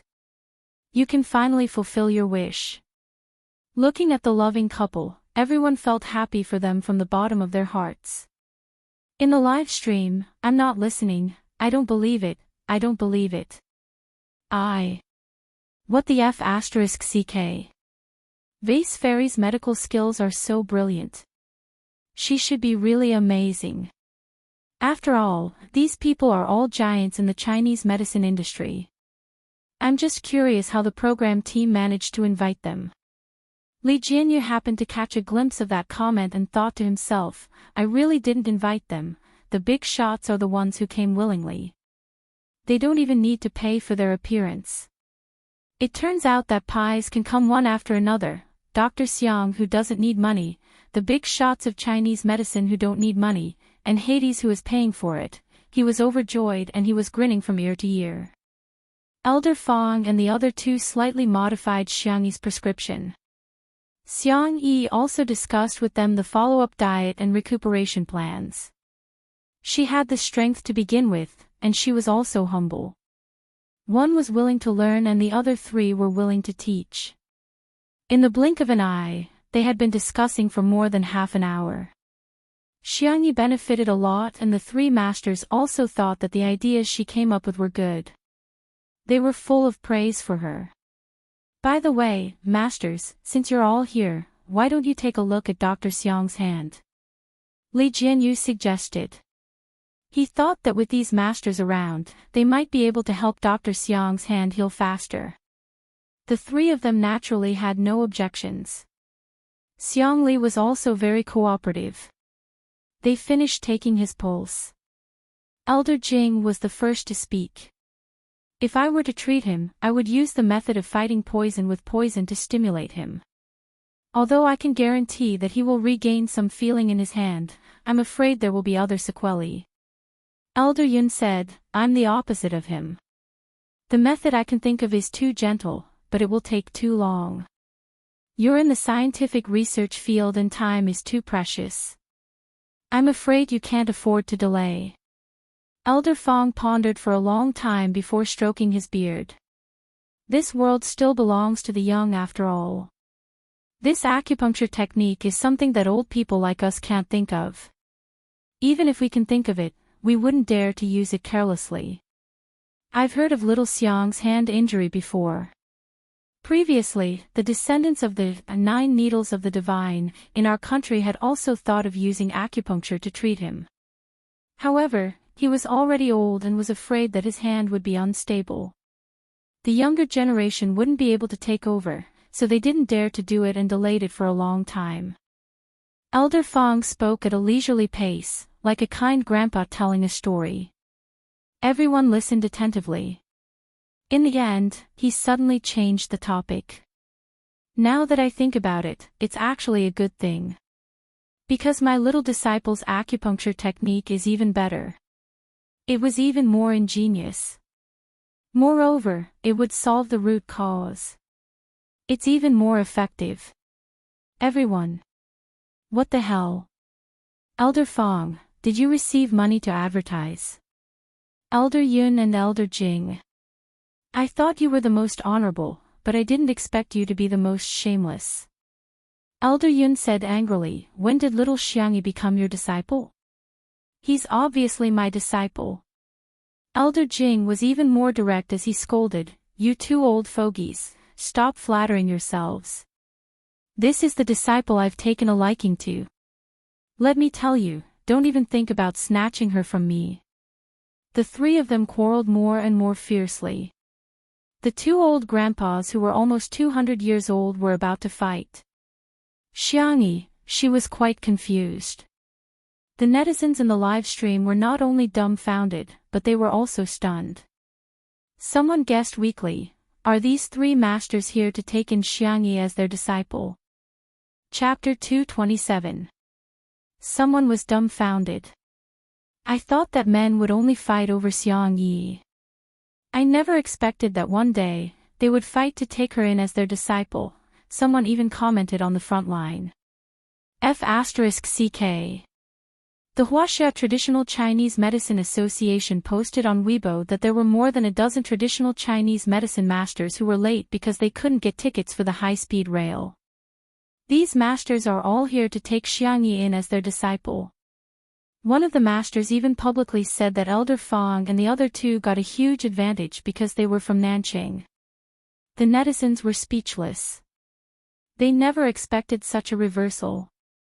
The vase fairy whom they looked down on was actually the target of all the traditional Chinese medicine masters. She wasn't the one begging to be their disciple, but the masters were begging to take her in as their disciple. Amazing! The netizens who had followed the trend to criticize Xiangyi seemed to have been enlightened and suddenly sobered up. Thinking about it carefully, did Xiangyi really do something unforgivable? No. She played the electric guitar for the brothers of C7 at the annual gala of Tomato Entertainment. At Mingxi Boys High School, she had cooked a heartwarming meal for the children who had suffered so much.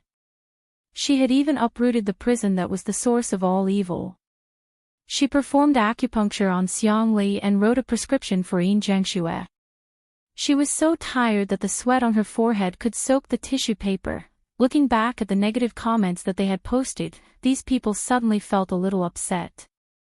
She seemed, not only did she not do anything outrageous, she was actually a nice girl. However, there were also people who couldn't forgive her, especially the blogger Noob Baldy PhD, who posted on Weibo. Xiangyi V, have you apologized to Dr. Xiang today? No, smiley face, he had a lot of fans to begin with and was very influential. As soon as he posted on Weibo, many people were enraged and flocked to the live stream. Wow, she's cleared her name just like that. Isn't it her duty to treat Dr. Xiang? After all, if it weren't for her, Dr. Xiang wouldn't have gotten injured. Didn't you hear that the masters know her grandfather? She's a second-generation doctor. Who knows if the masters are here to support her on account of her grandfather? Once these words were spoken, they didn't get the same response as they did in the beginning. On the contrary, Xiangyi's fans and Untimely Couple's fans stepped forward. How do you know she didn't apologize? Isn't it a traditional virtue since ancient times to admit one's mistakes and correct them? We're willing to admit Xiangyi's mistakes, but why don't you dare to admit Xiangyi's excellence? No one is perfect. Everyone here, ask yourselves, who hasn't made mistakes? Why do you hold Sister E to the standard of a saint, but hold yourself to the standard of a rotten person? Just as the two sides were arguing, Shui suddenly opened her mouth. Seniors, may I trouble you to take Sister Yi's pulse? The three grandpas who had already started rolling up their sleeves looked at Xiangyi in unison. Little disciple, where are you feeling unwell? Disciple, why didn't you tell me earlier that you were feeling unwell? My beloved disciple, stretch out your hand. Don't panic. With me here, you will be cured. Xiangyi looked at Shui in bewilderment, not understanding why he was doing that. Old Master Fang and Old Master Yun each grabbed one of Xiangyi's hands. Old Master Jing, who was a step slower, beat his chest and stomped his feet, wishing he could release a poisonous centipede or scorpion to bite the two old men. At this moment, Shui said leisurely, Sister E has lost her memory in the past year and has only recovered recently. I'm worried if there will be any sequelae. As soon as she said that, there was an uproar in the live stream. Vase Fairy has amnesia. Chapter 228. Oh my god, art indeed comes from reality. What the F***? That was why it made sense. She was stupid last year because she lost her memory. Now that she has regained her memory, she's normal again. I've always liked Sister Yi's looks. I've watched all the television dramas and variety shows that she has participated in. Actually, I've guessed that she has dual personality disorder. Their personalities are really worlds apart. There was also a group of people who refused to believe it. You can even come up with an excuse like memory loss. Sure Sway, you're awesome. As expected of a man who has won the Best Actor and Best Actor awards. Look at how natural his acting is. Little fresh meats, come out and take a beating. Hey, what a coincidence. Not only did she lose her memory, she even selectively lost her memory. She can even recover after losing her memory. I'm impressed. Next time, she might as well say that her soul was possessed.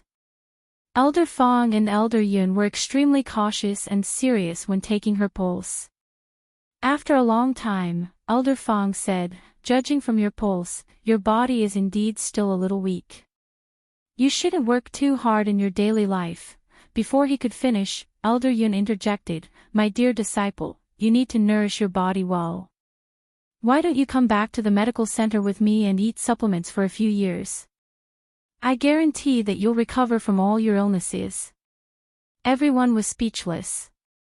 Supplements aren't supposed to be taken on a daily basis. Since when are they supposed to be taken on a yearly basis? Also, isn't it too natural for you to call me your beloved disciple? Elder Jing was displeased. Who are you looking down on? Our family may lack everything, but we don't lack good food for our little girls. My dear disciple, come with me. You'll have plenty of ginseng, bird's nest, and snow lotus. Elder Fong stroked his beard, looking otherworldly and otherworldly. However, he was extremely shameless. Disciple, since Grandpa Jing and Grandpa Yun are so enthusiastic, go to their house for 3 meals a day. After that, come back to me to learn medicine. If you can pack some 100-year-old ginseng or something for me after eating, that would be even better. Elder Jing was speechless. Elder Yun was speechless. Damn it. Why don't we order takeout for you? Xiangyi was speechless. If she didn't know how to take her own pulse, she would have thought that she was weak and on the verge of death. His body had been tormented. At most, he would be a little malnourished. After adjusting his daily routine and supplementing his diet, he would be able to recover in a month. Netizens, is it okay to use supplements to abduct Sister E online? Ha ha ha ha, I love it when these old men argue with each other. They're probably the worst of friends. I suddenly realized that the choice is in Xiangyi's hands. There are so many Chinese medicine masters for her to choose from like cabbages. I'm so jealous. Hee hee, a weak body doesn't prove that you've lost your memory. No matter how amazing Chinese medicine is, it can't reverse time and reverse memory loss. At this moment, Xiangli pulled out a black-covered notebook from his backpack. The netizens in the live stream were very curious. Is the notebook of a big shot like the doctor's brother full of scientific research secrets? The next second, he opened his notebook and took out a few pieces of folded A4 paper from it. He asked politely, "Sir, I'm sorry. This is Tutu's medical record. Can it be used as a reference?" Netizens. Why would a scientific researcher, who was a national treasure, carry the medical records of a female artist in the entertainment industry with him? Following his movements, an ID photo fell out of the notebook. The camera happened to capture the photo. A young girl with 2 ponytails and no makeup was smiling sweetly at the camera. Damn it, why does this woman look exactly like Xiangyi?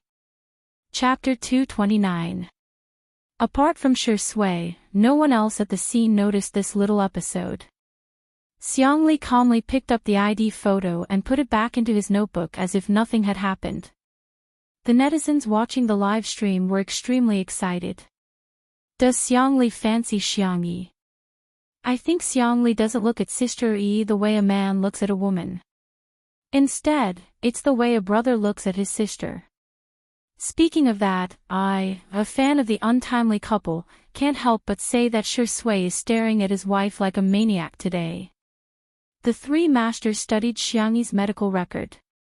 Amnesia is a disease caused by trauma to the brain. One's consciousness, memory, identity, or normal integration with the environment are all damaged. Old Mr. Fong frowned and said, "At present, there are no clear treatment measures for amnesia, and acupuncture therapy is not very mature either." Old Mr. Fong continued, "However, since she can recover, it means that her condition is improving. She just has to pay more attention in the future and slowly recuperate." With the medical record as evidence and old Mr. Fong's statement, the public opinion in the live stream was completely reversed.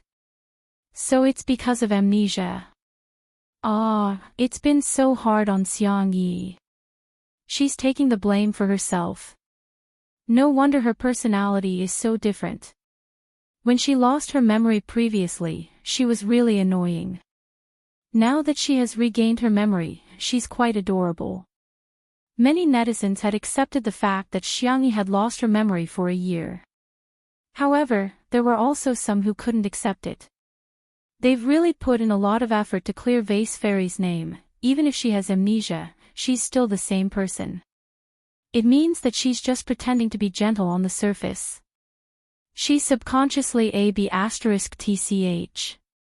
TSK. After a murderer kills someone, can he also say that he killed someone because he lost his memory and shouldn't be responsible for it now that he's awake? In the manner. Xiangli naturally put his arm around Xiangyi's shoulder and thanked old Mr. Fong and the others. "Thank you so much, seniors." Xiangyi twisted her neck stiffly and looked at him in disbelief. Xiangli suddenly flicked her forehead and said, "I'm sorry, it's my fault." Why is Xiangli apologizing to me? It's my uselessness that caused our tutu to be misunderstood. If I was a little stronger, I wouldn't have hurt my hand. Xiangyi panicked. No, it's because, she suddenly froze, not knowing how to explain. Xiangli tried to smooth things over. When you lost your memory, your mind was like that of a toddler. If I didn't save you, the consequences would have been unimaginable. You were scared out of your wits at that time. I didn't take those words to heart. I've never regretted saving you. Everything was a rational choice. I hope you won't blame yourself for it. It's just a hand. It's not as important as your life. He said it casually, as if the suffering he had suffered in the past year was nothing at all. Xiangyi's eyes reddened. Second brother. Was he going to take all the responsibility on himself? The netizens in the live stream were also stunned. No way, right? Is Dr. Gidge so lovey-dovey? The next second, don't cry. His tone was helpless and gentle as he gently rubbed his finger against the tears at the corners of her eyes. Coaxing you is much harder than solving problems. Others may think that you're a bad person, but in my eyes, our tutu is the best sister in the world. Chapter 230. After a few seconds of silence in the comments section, a dizzying barrage of pop-up comments flooded in. Brother. Biological brother. This is going to be the hottest topic of the year. I told you they're biological siblings. Exactly, Xiangli and Xiangyi sound like their family. Stop trying to be wise after the fact. You guys were the ones who scolded them the most just now. How pretentious. Were you born in a plastic bag? All the clamor seemed to have been paused. Xiangyi raised her little face and stared at her second brother in front of her in a daze. Tears welled up in her eyes and she tried her best to hold them back. However, the moment he coaxed her, tears welled up in her eyes. She was actually, really not that strong. In front of outsiders, she could remain calm no matter how aggrieved she was.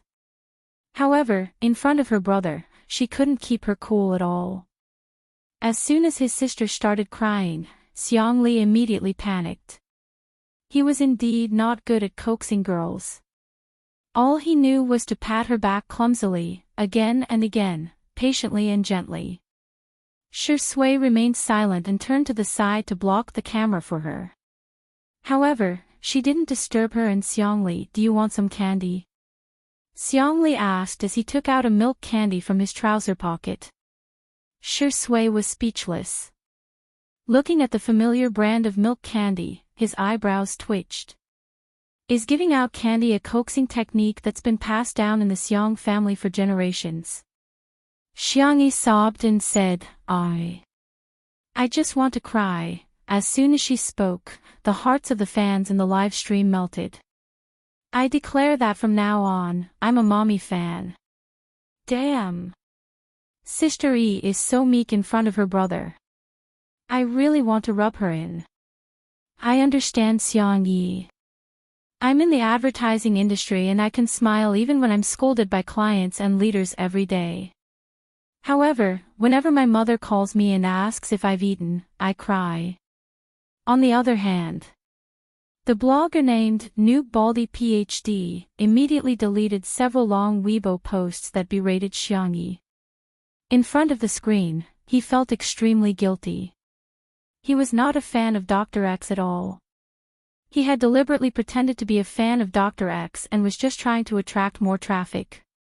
After those few Weibo posts, his Weibo had gained hundreds of thousands of followers.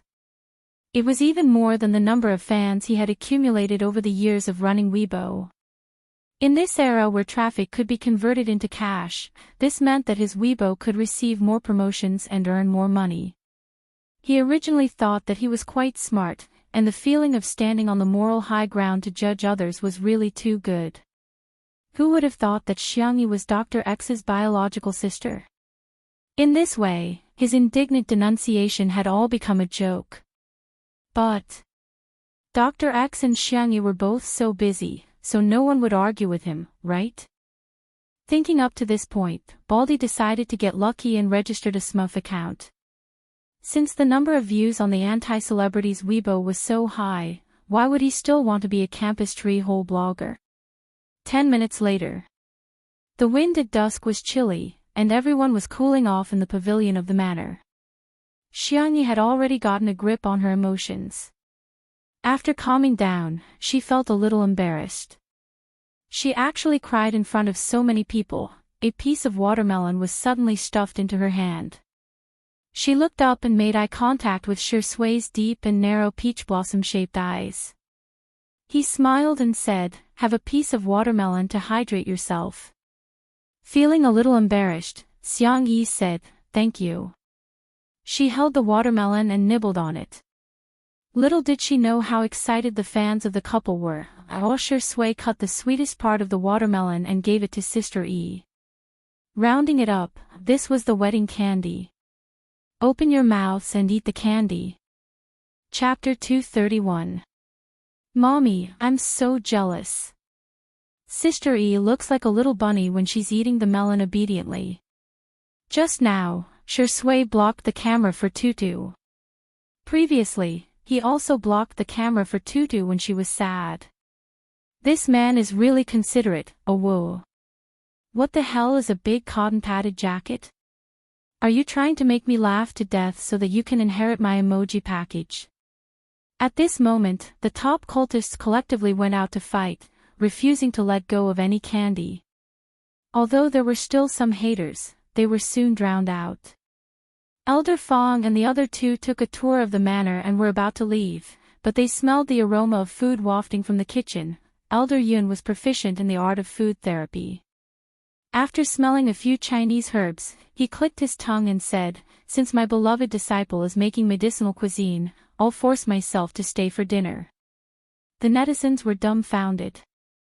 "Sorry, Grandpa, you don't look like you're forcing yourself to stay. You look like you're very willing." Elder Jing sneered. She's obviously my obedient disciple.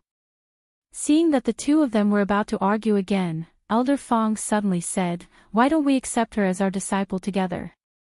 Wouldn't that be perfect?" Elder Yun thought for a few seconds and said, "I'll think about it." Although Elder Jing didn't agree, he didn't argue, which was rare. However, the netizens in the live stream didn't think much of it. They thought that Elder Yun and Elder Jing were just giving Elder Fong face and didn't turn them down directly. As the dishes that Xiangyi had prepared were served one after another, the number of viewers in the live stream of Two Under One Roof also increased. The foodies had arrived. Countless people had prepared their meals or ordered takeout, accompanied by drinks and snacks. They were all staring at the screen and swallowing their saliva. Braised pork with thick oil and red sauce, tender and glossy steamed pork ribs with garlic, light and delicious fish head tofu soup. There were vegetarian dishes, dry-fried mushrooms, cold shredded bamboo shoots, and so on, which filled the entire table. There were also two medicinal cuisines, one of which was the American ginseng lean meat soup from Elder Yun's medicinal cuisine guidebook, while the other was Xiangyi's original casserole soup. Elder Fong and Elder Jing picked up their chopsticks reservedly, but when they tasted the first dish, they paused in unison. My obedient disciple's cooking skills. Elder Yun impatiently tasted the two medicinal cuisines. The American ginseng double snow lean meat soup was improved based on his medicinal cuisine recipe. It tasted better.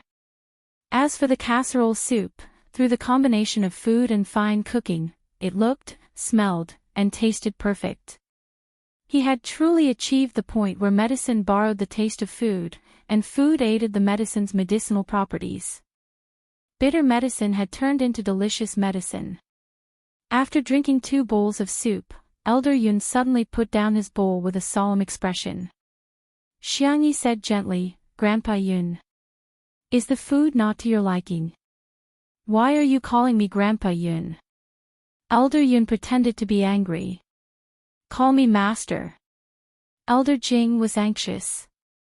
"You're really annoying."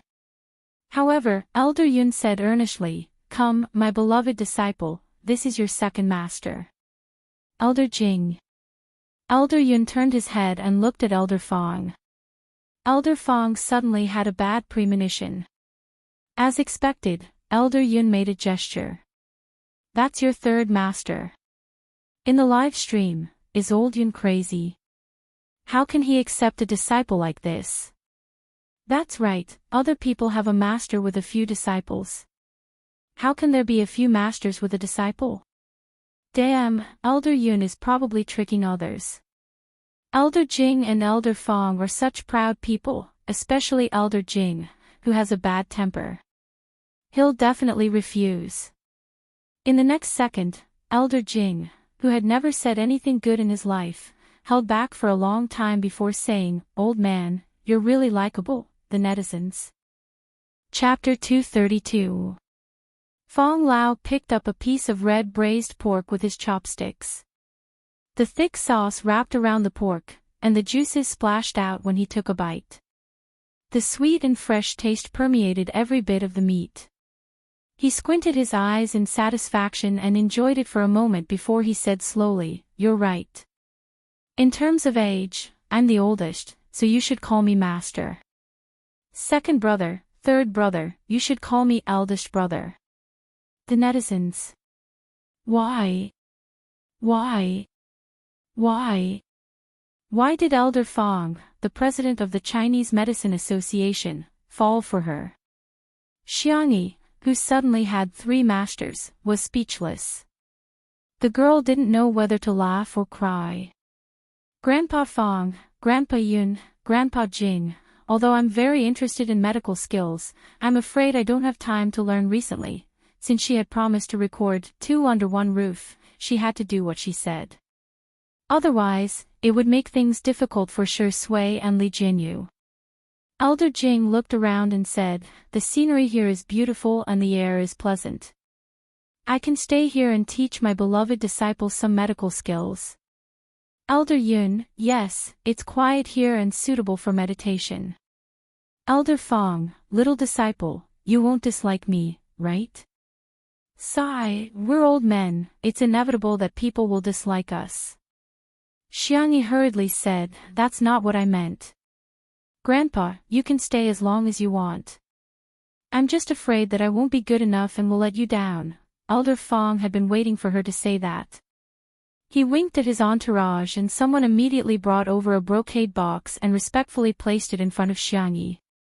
Xiangyi opened the box to see a piece of high-quality ginseng inside. At a glance, it was at least a few decades old wild ginseng. Grandpa Fong, I can't. Xiangyi wanted to decline politely, but she heard Elder Fong say calmly, it's a gift for you. You can eat it as a snack. It's not something expensive. The netizens. Eat ginseng as a snack. I'm kneeling to the big boss. Those who don't know better would think he gave her a carrot. I've seen a ginseng of similar size sold for 6 figures. Elder Yun also had someone bring over a gift, a box of Tianshan snow lotus. Before Xiangyi could open her mouth, he calmly said, don't be so courteous with your master. Drink the flower tea to dispel coldness, remove moisture, and beautify your complexion. The netizens were speechless. Snow lotus, flower tea. Forget it, I'll turn my mic off. Only Elder Jing's eyes widened like copper bells. These two scheming old men. You actually prepared a greeting gift behind my back. He had never fawned over anyone in his entire life, and he didn't know the ways of the world. How could he have thought of bringing a greeting gift for his obedient disciple? Seeing the little girl's flattered look in front of the ginseng and snow lotus, Elder Jing's heart ached. What kind of good thing was this? What was there to be at a loss about accepting such a small thing? The old man snorted and took out a card from the pocket of his tang suit. Here, swipe whatever you want to eat at our restaurant. The card he pulled out was the Ji Shi Tang Pharmacy's nationwide internal card. Netizens commented, at this moment, old Jing looks like the overbearing grandfather of the overbearing CEO in novels. Elder Fong. Elder Yun. Oh no, I've been outdone. Elder Jing put his hands in the pockets of his tang suit. He first glared fiercely at Elder Fong and Elder Yun, then looked at Xiangyi and smiled childishly. Chapter 233. Xiangyi did not want to dampen their spirits, so she had no choice but to accept the gifts from her grandfathers. Oh, no, her masters. She thought to herself that she would give them a suitable gift in the future. Seeing that the young lady had accepted the gifts, the 3 masters heaved a sigh of relief. This meant that the young lady had acknowledged them. The atmosphere at the dining table became more harmonious. Suddenly, there was a strange sound coming from the depths of the garden. Xiangyi was about to check it out when she acutely noticed that a few agile shadows had emerged from the dark. The nature of Xiang Li's work was special, and Elder Fong and the others were influential masters in the field of traditional Chinese medicine. Simply put, the only thing the manor lacked today was the bodyguards of these big shots. Soon, more than 10 boys with dusty faces were carried over as if they were little chicks. Reporting. These people are sneaking around and trying to barge in, said a stern and cold voice. Rong Hui was the first to retort. Who's sneaking around? Don't slander us. Then why didn't you leave the front door open? I have a legitimate reason to suspect you. Tell me, what's your motive? Xiangyi got up in time. I know them. Rong Hui and the rest were then released. What's going on? Are you interrogating us like we're criminals? Rong Hui muttered softly. When he saw Xiangyi's face, he suddenly felt guilty and whispered, Sister, we don't have any ill intentions. We just wanted to come and see you before we leave. After a few hours of construction work, Mingxi Boys High School was almost done. Most of the children had been taken home by their parents. However, there were also children like Rong Hui who did not want to go home but had nowhere to go. Probably because of the fledgling complex, they all had similar subtle feelings for Xiangyi. It was as if they could draw a sense of security from her. Xiangyi crossed her arms. It's already so late. Are you going to stay out all night? Wait here obediently. I'll arrange for a car to send you home. You don't have to arrange it. It's not like we don't know how to take a taxi. Ronghui retorted. The little wolf cub was quite fierce and intimidating at first glance. In the next second, rumble. Ronghui's stomach growled. The atmosphere became extremely awkward. Xiangyi turned her face away. She tried to hold it in for a few seconds, but in the end, she couldn't help but burst out laughing. As soon as she laughed, even Ronghui's underlings betrayed him and laughed mercilessly. Ronghui's ears turned red as he gritted his teeth. What's so funny? It's not funny at all. Little did she know that the netizens in the live stream were laughing like crazy. Ha ha ha ha, incompetent rage, little brother must be shy. He wants to see Sister E bully him. Seconded. Although I like Yi who is meek and gentle in front of her brother, I like Yi even more when she's cool in front of her brother. Xiangyi finally managed to control her expression. Ahem, you didn't have dinner. A child in the crowd said shyly, this place is too remote. There's no place to eat nearby. When Xiangyi heard this, she said helplessly, then we'll leave after we finish eating. Go to the tool room and get a stool for each of us to sit here. Ronghui recalled how tired she looked when she was cooking in the afternoon and immediately panicked. Who wants to eat your cooking? I don't want to eat at all. Someone behind him said, but you ate 8 buns made by sister for lunch, and even poured out the last few drops of seaweed and egg drop soup. Ronghui yelled, oh, shut up. Chapter 234. He turned around and met Xiangyi's smiling eyes. Ronghui tugged at his pants and said in a low voice, it's not that I ate too much, it's just that the buns you made are too small, it's so small that it's gone in 2 bites. What's wrong with eating 8? Xiangyi's eyes were clear, as if they were filled with clear moonlight. She smiled and said, it's okay to eat a little more. You'll only grow taller if you eat more. Hearing her words, Ronghui quietly straightened his back. With so many people around, there definitely wouldn't be enough for dinner, and it would take more time to cook something else. Xiangyi thought about it and asked, can we have barbecue? I'll go prepare the ingredients, and you guys can barbecue yourselves. The group of children obviously had no objections. After a while, Xiangyi came over with a few plates of meat. Ronghui and the rest also brought out the barbecue rack and small stools from the tool room. They lit up the smokeless charcoal and brushed oil on the barbecue pan, after which they could start barbecuing. The pork belly, mutton, and beef were cut into thin slices and cooked in a short while. They were then brushed with Xiangyi's barbecue sauce. If they wanted to eat spicy food, they could even roll it in chili powder and stuff it into their mouths. This taste was awesome. Looking at these young and lively youths gobbling down the meat, the carefree Yin Zhengxue felt a lump in her throat. She leaned on her husband's shoulder and whispered, this is great. Children should eat well. Xingguang held her hand gently without a word. Shi Sui and Xiangli sat next to each other. Sister E is so nice, Shi Sui said. Xiangli snorted and said, my tutu is nice to begin with. Touch 1. It had to be said that Shi Sui had a firm grasp of the Xiang family's personalities. For example, Xiangli seemed to be intelligent and flawless, but in fact, he was especially fond of alcohol. However, due to the nature of his job, he couldn't drink often. Hence, although Xiangli was very displeased with Shi Sui, she toasted with him. Shi Sui lowered her eyes and drank the wine. The corners of her mouth curled up slightly, and there was a trace of a triumphant smile in her eyes. She raised her hand and turned off the microphone.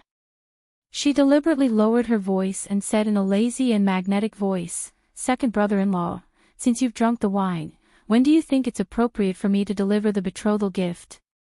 Xiangli. You want to marry my tutu? Xiangli also turned off the microphone and sneered, do you think I'm dead? Shi Sui looked into his eyes. His long and narrow peach blossom eyes curved outwards. He always looked very affectionate when he looked at others.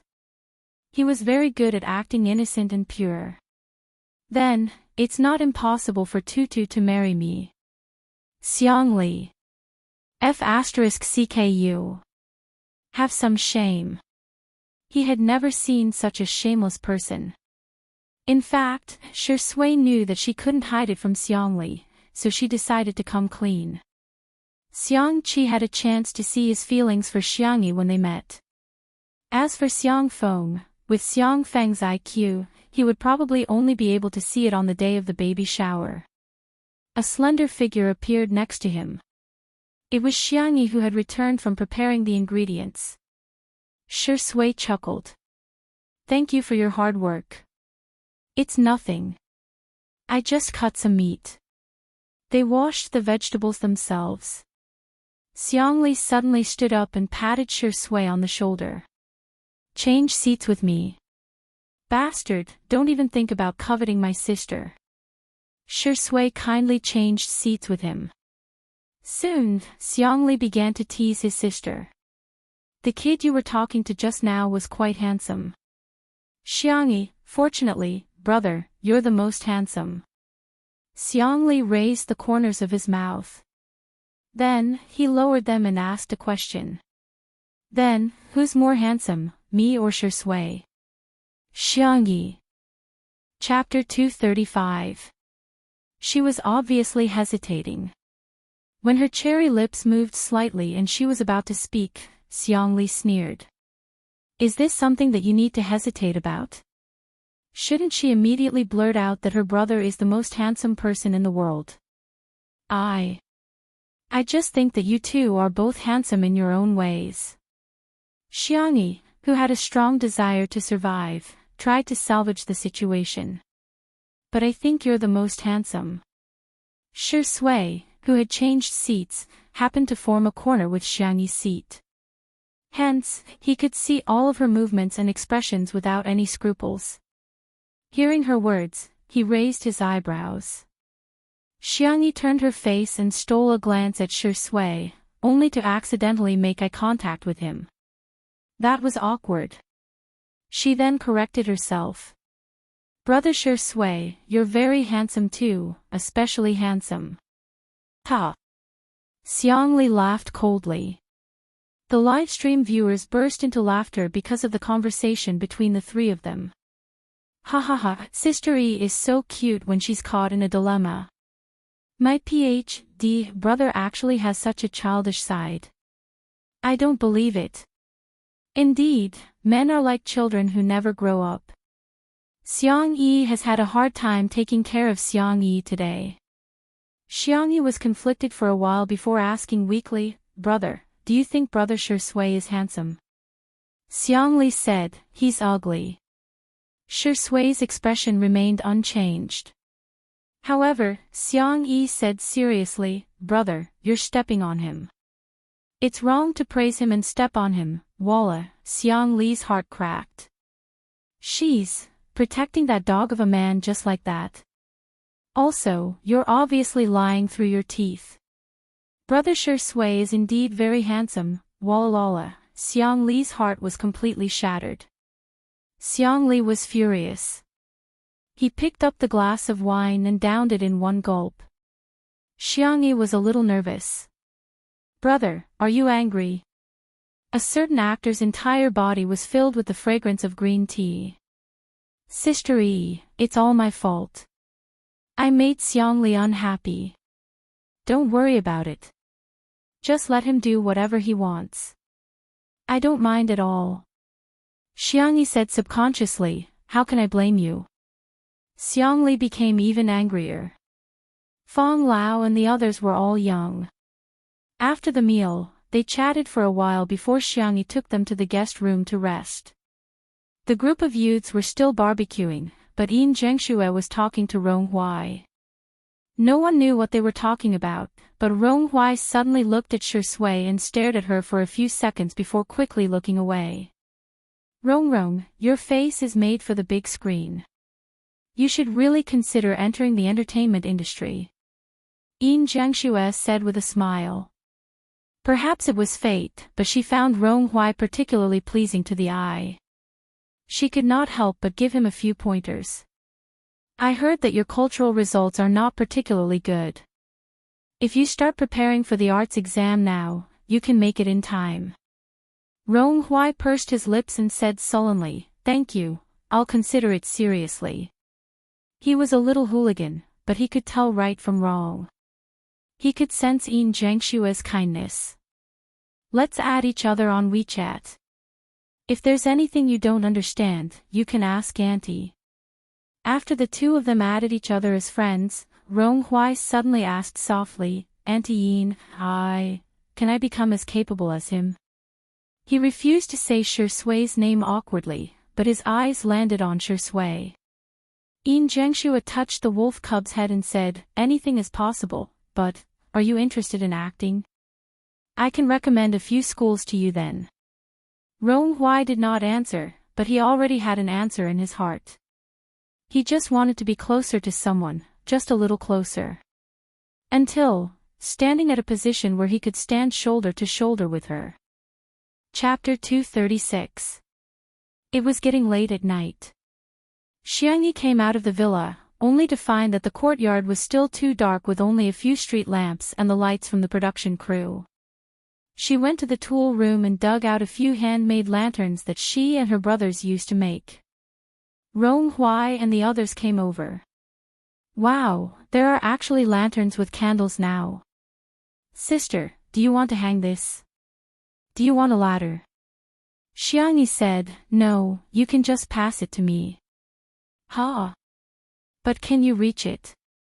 Before he finished speaking, Xiang Yi climbed up a tree skillfully, her movements as fast as those in wuxia movies. "The teenagers. The netizens. Are you there? Xiang Yi, do you know that your fairy persona has been ruined? Damn. I thought Samao Gu and Sanmao Gu were fast enough, but I didn't expect Sister Yi to be the fastest." I suddenly remembered that Xiang Yi got injured because he went rock climbing with Xiang Yi. The Xiang family actually has such an ancestral skill. If you don't share it, you're not Chinese. The group of boys opened their mouths so wide that eggs could almost be stuffed in. Xiang Yi said calmly, "Give me the lantern." Rong Hui, who was the tallest, handed her a lantern in a daze. She hung it up, lit it, and then, Xiang Yi climbed to the next tree. After hanging the lantern, the courtyard not only became brighter, but it also added a touch of warmth. The warm light of the lantern spread out, and a few moths gathered and bumped into it without hesitation. It was rare for Xiang Li to indulge himself that night. He drank too much and leaned back on the recliner in a drunken stupor. The top two buttons of his shirt were unbuttoned, revealing some of his fair skin and thin collarbones. The red mole at the end of his eye looked even more alluring. Xiang Yi drank a lot with him too. Although her head was dizzy, she was somehow sober. Yin Zhengxue picked up a ukulele. She hadn't touched a musical instrument in a long time and her hands were a little rusty. She stumbled as she played the ukulele. "I have to practice more so that I can sing it for our baby in the future," she said in an expectant tone. Xingguang clapped for her with a smile in his eyes. From beginning to end, she was the only one in his eyes. The lights were warm and the wind was gentle. It was truly a beautiful night. It made one's heart soften. After Yin Zhengxue finished playing a song, she wanted to put the ukulele back, but Xiang Yi took it. She plucked the strings a few times and adjusted the tuning slightly. Rong Hui and the others' eyes lit up. The group of little brats didn't even bother to eat the meat as they eagerly surrounded the pavilion. Li Jinyu didn't know whether to laugh or cry.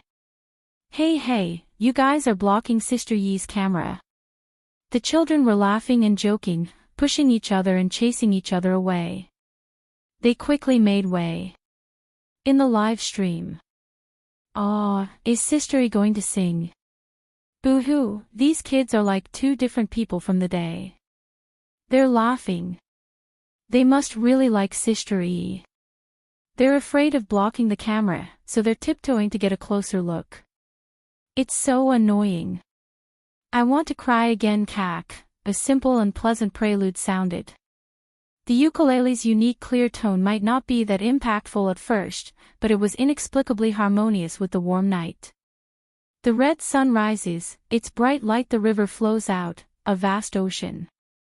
The girl began to sing lazily, but her voice instantly captured everyone's ears. She lowered her eyebrows, her small figure immersed in a half-lit corner, but she was a dazzling presence in the crowd. "The young have their own youthful arrogance. My body is like the mountains and rivers, my spine I'd dare to measure the sun and moon." Xiangyi looked up at the teenagers outside the pavilion and smiled gently.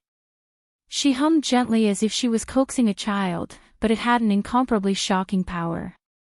"My heart is like the blazing sun, shining brightly no matter how difficult it is to stop me today, I am the only young man." The last chord fell. The surroundings were so quiet that one could almost hear the rustling of the wind and the falling petals. Chapter 237. Even the comments section of the live stream had decreased significantly. There was a moment of silence. The comments section of the live stream exploded. "I'm crying out loud. I don't know why, but I just feel like crying. I suddenly realized that the female celebrity Xiang. No, her name is Xiangyi. I'm praising Sister Yi so much. She's beautiful, sweet, and heartwarming. No wonder Rong Hui and the other kids would come to see her. She's so healing." In the courtyard. Rong Hui stared blankly at the girl not far away, his heart pounding rapidly. This was the first time he had truly felt his own existence. Behind him, the boys who were easily moved to tears began to cry, and those who didn't had their eyes reddened. She didn't sing such a hot-blooded song at all, but it was so gentle that it had the power to move people's hearts. It turned out that they weren't children abandoned by the world. It turned out that they could also have a little bit of light, a little bit of hope, and a little bit of dreams.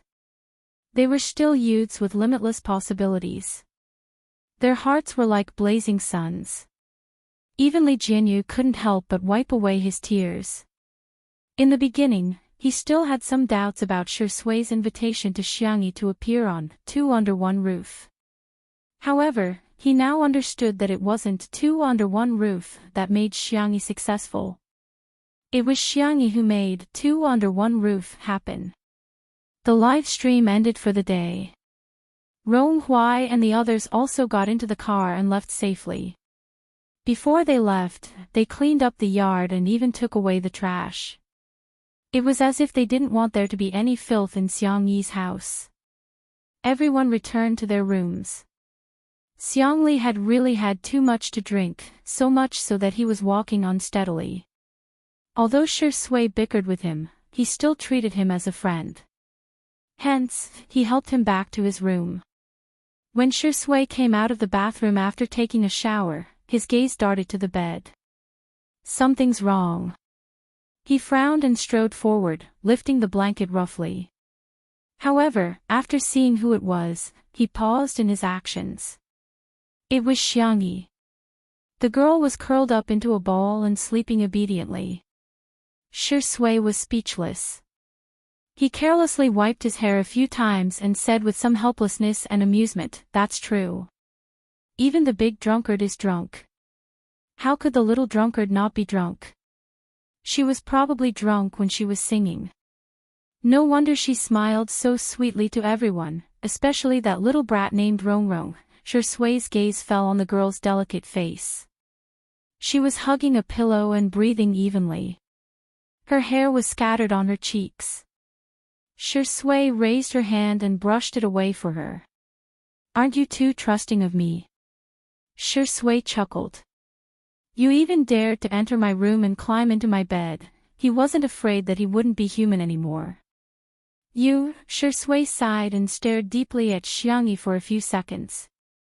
The emotions in her eyes were thick, and the light in her eyes was obscure.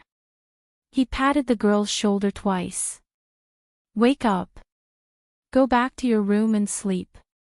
The little girl who was sleeping soundly snorted and turned over angrily. As she moved, her blouse rolled up, revealing the milky white and delicate skin at the back of her waist. It was very dazzling. Shui's Adam's apple moved. He closed his eyes, covered the girl with the blanket, and prepared to find a guest room to make do for the night. Just as he walked to the door, the crisp sound of the door being locked suddenly rang out, accompanied by the sneer of a drunk genius professor. I'll lock the door for you. Let's see how you dare to seduce my sister. Shui was speechless. Then, there was the sound of Xiang Li's messy footsteps and the sound of him bumping into something and falling on the carpet. He could vaguely hear his ravings. I have to protect my sister. Shui was speechless. Chapter 238. This makes people very fascinated. The man pressed his eyebrows and suddenly chuckled. Fine. Sleep if you want. Lock if you want. Let nature take its course. Everything is the best arrangement. After giving himself a few words of encouragement, Shui turned back and lingered by the bed for a few seconds. Some thoughts of not wanting to be a human flashed through his mind. In the end, Shui still turned off the lights, picked up the script on the bedside table, and sat down on the single-seater sofa by the floor-to-ceiling window. He turned on a small nightlight and flipped through the script with his well-defined fingers. Shui was still hesitating about this movie. The script was extremely well written. The most holy and flawless church was occupied by a flower of evil. The darkest and most humid mental hospital had the only bright color in the entire movie. The plot line followed the criminal reasoning route. It was intertwined and every supporting character had a high IQ. The emotional line was a scene between a high IQ priest criminal and a psychiatrist. It started with a playful game of cat and mouse and ended with a regretful tragedy. It was full of drama. In all fairness, Shui wanted to take on this script. However, he couldn't act in an emotional scene. It wasn't a problem of acting. It was a psychological problem. He resisted all close contact with women, and it had become a psychological barrier. Director Yen had tried several methods before, but Shui vomited after a single pat. It didn't work at all, so he could only give up in the end. Other scripts were fine, but in this script, if the character of the doctor was deleted, or if the doctor's part was deleted, the whole film would lose some kind of balance, and it would not meet the artistic expression that the director wanted. Therefore, he either had to overcome the psychological barrier of acting in the opposite role, or give up this good script. Shui was having a headache. The little girl on the bed probably felt hot and kicked the quilt away. She's quite dishonest. Shui shook his head, put down the script, and got up to cover her with the quilt. The little girl drunkenly called out, Xiao Naofu, everything. She looked around for the cat in a daze. She didn't touch Xiao Naofu, but she touched Shui's hand. She rubbed her soft and slender fingers tentatively a few times. Then, as if she sensed that something was wrong, she opened her eyes. The world spun before her eyes. She tried hard to focus and finally recognized the man in front of her. Why are you here? Shui raised her eyebrows and indulged her behavior. Who am I? My child. What? Zai. Xiangyi looked at him innocently. Why are you here? This is where Xiao Naofu sleeps. To emphasize, she patted the pillow on the other side. Shui licked her lips. Then where do you think I should sleep? It was too difficult for a drunk person to make a logical analysis. Xiangyi felt her head hurt even more. She mumbled, You slept in the cat bed. Shui was so angry that she laughed. Is there such a big cat nest? The little girl said in an imposing manner, I'll ask my third brother to make one for you. Shui, okay, I'll wait. You go back to sleep. He leaned over to pick up the quilt, but the girl was lying on the edge of the bed. Her cheeks were half pressed against the black sheets, which made her skin look even fairer. The drunk girl spoke slowly and more softly than usual. You look good, Shui simply sat cross-legged on the ground and looked at her calmly. Then, between me and your brother, who looks better? Xiangyi frowned, looking like she was about to be forced to do business again. Chapter 239. She shrank back and dodged his gaze. I am sleepy. Shui grabbed the pillow in her arms. The little girl was drunk and weak and couldn't move at all. The two were in a stalemate. After more than 10 seconds, the girl sighed helplessly. Okay, then I'll tell you alone, okay? Then you're not allowed to tell anyone else. Okay. The man looked at Xiangyi affectionately and gently. Xiangyi whispered, you and brother are both good-looking, but I think you're the most good-looking, because I like you, whoosh. The ambiguous atmosphere fermented uncontrollably in the air, and the room seemed to have heated up, adding a sense of irritation. Shui raised his hand and rubbed the back of the girl's neck. He coaxed, say it again. Xiangyi was drowsy. She murmured in a soft voice, I'm really sleepy, you said you like me. After a pause, the man smiled. You even said you want me to be your boyfriend. Xiangyi protested softly, I didn't. I said I like your face. Her mouth was sealed by the man's palm, and her soft lips were pressed against his warm palm. The girl blinked her long eyelashes. I'll think about it and give you an answer. Shui looked like he was in a difficult position. TSK, you don't know how popular brother is. There seemed to be something wrong. However, Xiangyi was too sleepy. Her eyelids drooped, and she mumbled a few words before falling asleep. Shui's deep eyes were mixed with dark emotions. His clear Adam's apple bobbed visibly. His gaze lingered on the girl's lips for a few seconds. He rubbed his fingers against them and smiled. What should I do? Brother really doesn't want to be a good person. The sky was slightly bright, and the morning stars were sparse. Xiangyi gradually regained consciousness, but she felt a faint headache. She sat up and habitually rubbed Xiaonaofu beside her pillow. It wasn't the usual fluffy and warm feeling. Instead, Xiangyi's eyes widened, and she was no longer sleepy. How could it be Shui? With a guilty conscience, she tried to quietly withdraw her hand, but her wrist was firmly grasped. Then, Shui slowly opened her eyes and squinted at her lazily. Don't panic, it's just a small matter. Oh, like hell. However, Xiangyi had been through so many worlds. She was mentally strong. She said calmly, Good morning. She thought that as long as she was calm enough, Shui would be the one panicking. Unexpectedly, the man's voice was tired and hoarse, soft and light, like a feather that tickled her heart. Good morning. Sister E, why are you in my room? Are you still on my bed? Xiangyi had an inexplicable feeling that she was a scumbag who didn't take responsibility after defiling the other party.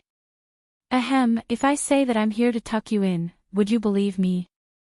Shui raised her eyebrows. Xiangyi felt guilty and uneasy. After a while, Shui let go of her wrist, as if believing her. I see. I'm really a little genius with quick reflexes. Xiangyi smiled. Then have a good rest, I won't disturb you. She jumped off the bed and didn't even bother to put on her slippers. Her fair feet stepped on the wooden floor as she hurried out. Shui rested her chin on her elbow and looked at her with a half-smile. Xiangyi turned the doorknob, she didn't turn it. She froze, but the man's slightly flustered voice sounded behind her. It's just a blanket, is there a need to lock the door? Sister E, what are you going to do to me? Chapter 240. Xiangyi was completely dumbfounded. At the thought of her uncle Xiang Feng singing in a tree when he was drunk, a look of horror appeared in her eyes. Did she also get drunk and go crazy?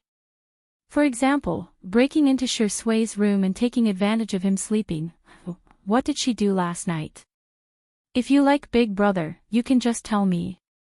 Shi Sui sat up straight and slowly put on his glasses. You don't have to be so scheming. Xiangyi. She turned her head and found that Shi Sui's pajamas were in a mess and he looked aggrieved and helpless. Xiangyi hesitated for a few seconds, then silently stepped forward and covered Shi Sui with a blanket. Shi Sui raised his eyebrows. Ha! Do you want to go take a shower? Xiangyi recalled the romance novel she had read with Xiao Naofu when she was bored. Although you may not be clean anymore, please don't cry, okay? I will be responsible for you. Let me think about it. The development of this matter was beyond Shi Sui's expectations. He lowered his eyelashes to hide the smile in his eyes and replied, then I'll go take a shower. In the living room. When Xiangli woke up, he was in a daze. He fumbled around and found his glasses, only to realize that he was in his room. He seemed to have fallen last night and the bodyguards had sent him back. Thinking of his perfect lock, the corners of Xiang Li's mouth curved up. As expected of me. The next second, the phone next to his pillow vibrated. He picked it up and saw that it was a message from his sister. Tutu, brother. Tutu, brother, I did something wrong. What should I do /cry? Xiang Li frowned and typed with one hand. Don't cry, speak slowly. Tutu, I drank too much last night and walked into the wrong room /cry. Seeing this, Xiang Li suddenly had an ominous feeling. Where are you? Buzz, Tutu, I'm in Brother Shi Sui's room, Xiang Li. He threw off the quilt and rushed to Shi Sui's room. The door was still locked, but he had no time to look for the key. He called for his bodyguards and used brute force to break in. Xiang Yi was startled by the noise, and her phone almost fell to the ground. Xiang Li was furious. He grabbed his sister's wrist and walked out. Just then, the bathroom door opened. Shi Sui was only wearing a pair of black sweatpants. His body was well proportioned, with broad shoulders and a narrow waist. His abdominal muscles were well defined, and his V-line line snaked into the black pants. As he dried his hair, the smooth muscles of his forearms became more and more obvious. The man blinked his peach blossom eyes and dragged his voice, Sister E, I'm done. Have you thought about it? Xiang Li roared, put on your clothes. What kind of scandal is this? Only then did Shi Sui slowly pick up the thin sweater on the shelf and put it on. He stared at Xiangyi, looking innocent and pitiful. Xiangyi. Brother Tingrui, don't be so fierce. You'll scare him. Xiangli was so angry that he almost vomited blood. You're still protecting this B******. Shi Sui leaned against the door frame. Part of his sweater had slipped off, revealing his collarbones and protruding Adam's apple. He blinked innocently, huh? Didn't Sister E lock the door? TSK, I wonder who did it. Xiang Li, of course, he couldn't admit that he did it.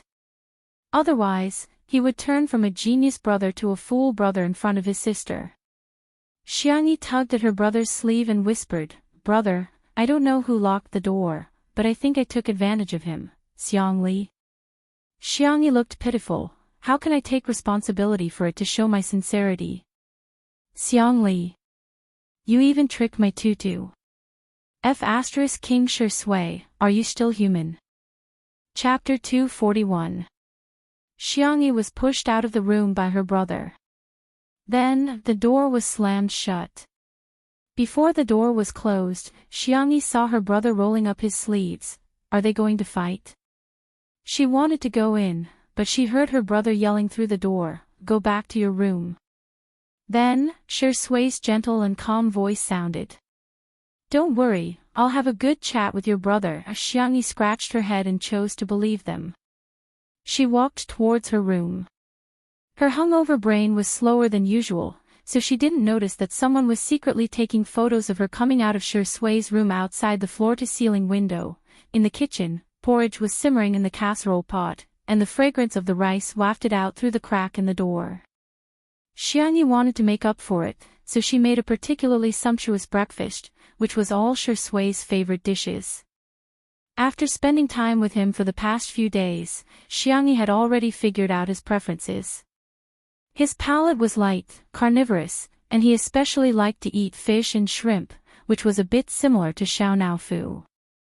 She made steamed dumplings, shrimp dumplings, egg pancakes, and other Chinese pastries, as well as bacon, sausages, fried eggs, potato pancakes, and other Western breakfasts.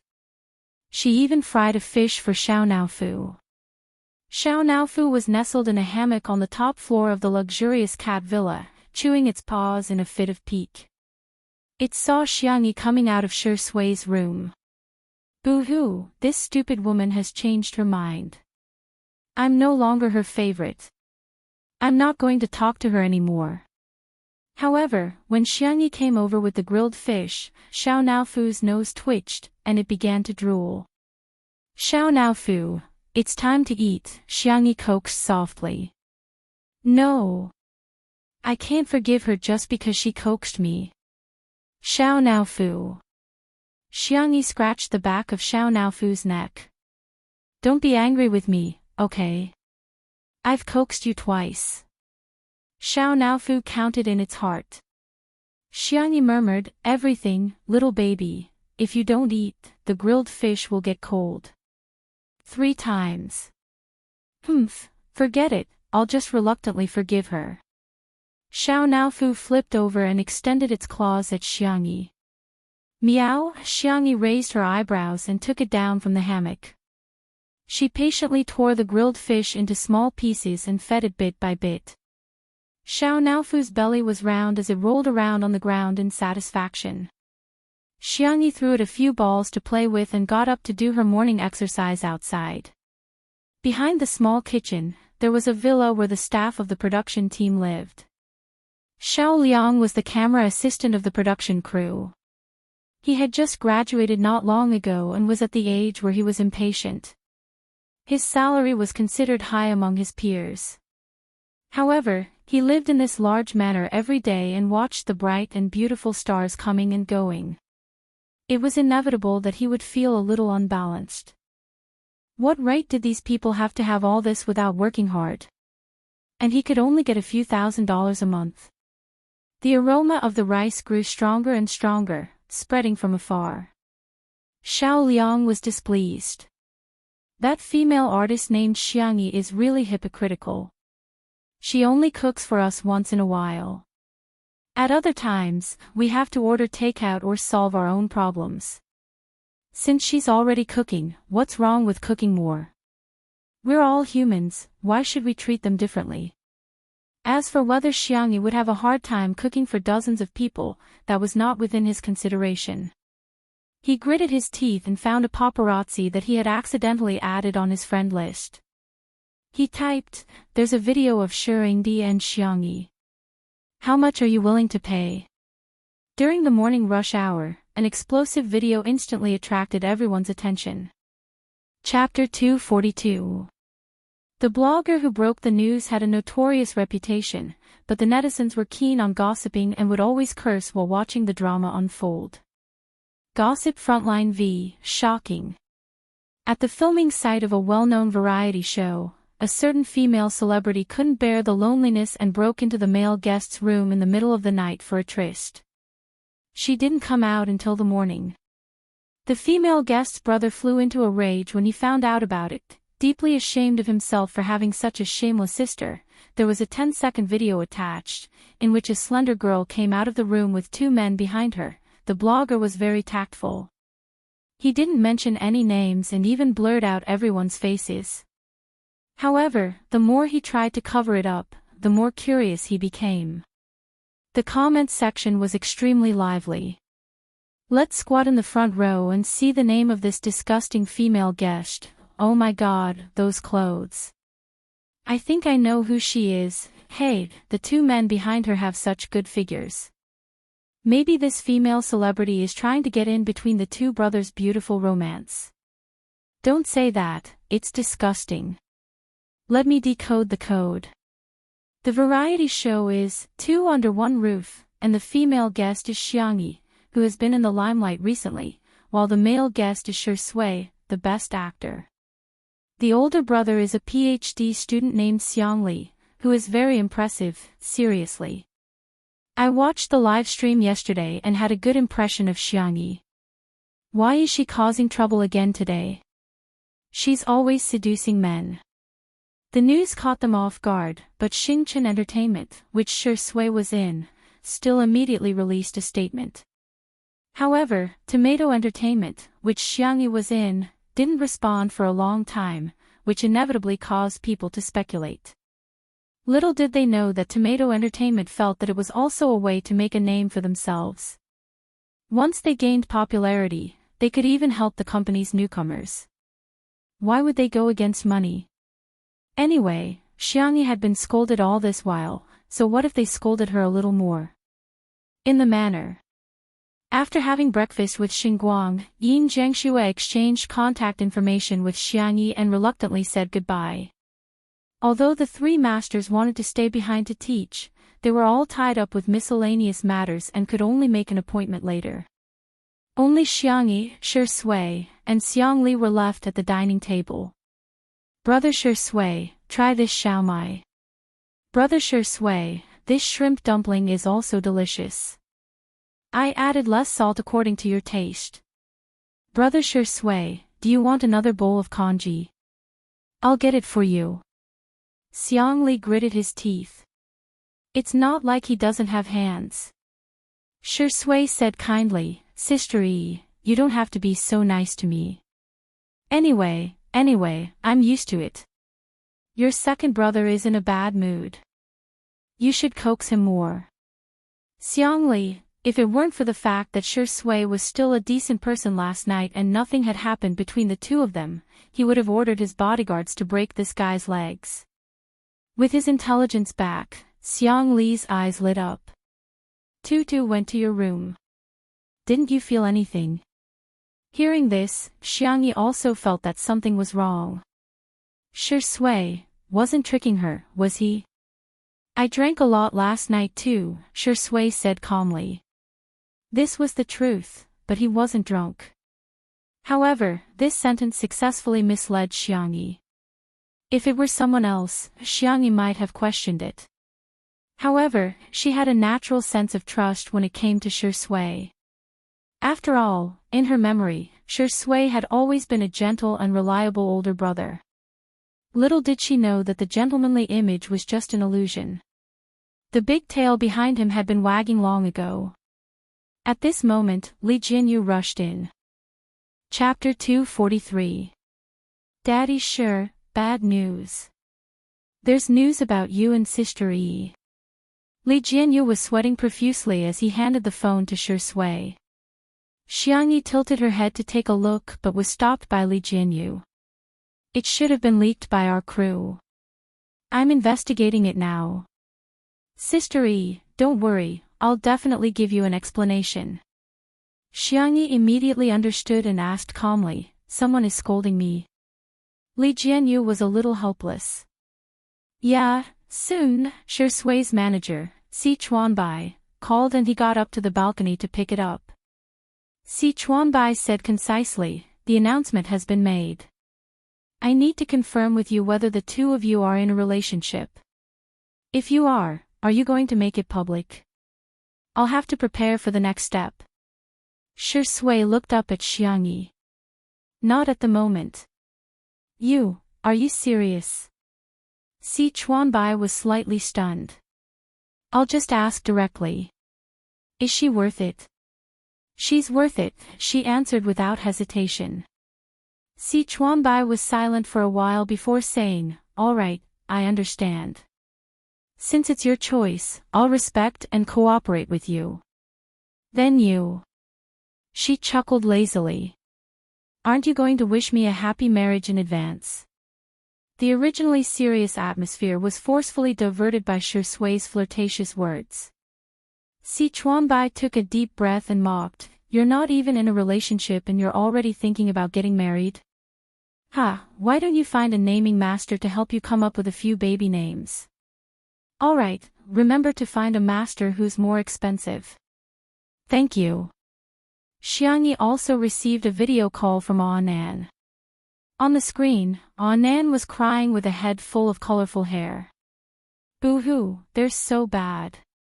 Not only did they not help you with public relations, they even let a few newbies ride on your popularity. Trash company, why hasn't it closed down yet? Xiangyi did not take these matters to heart.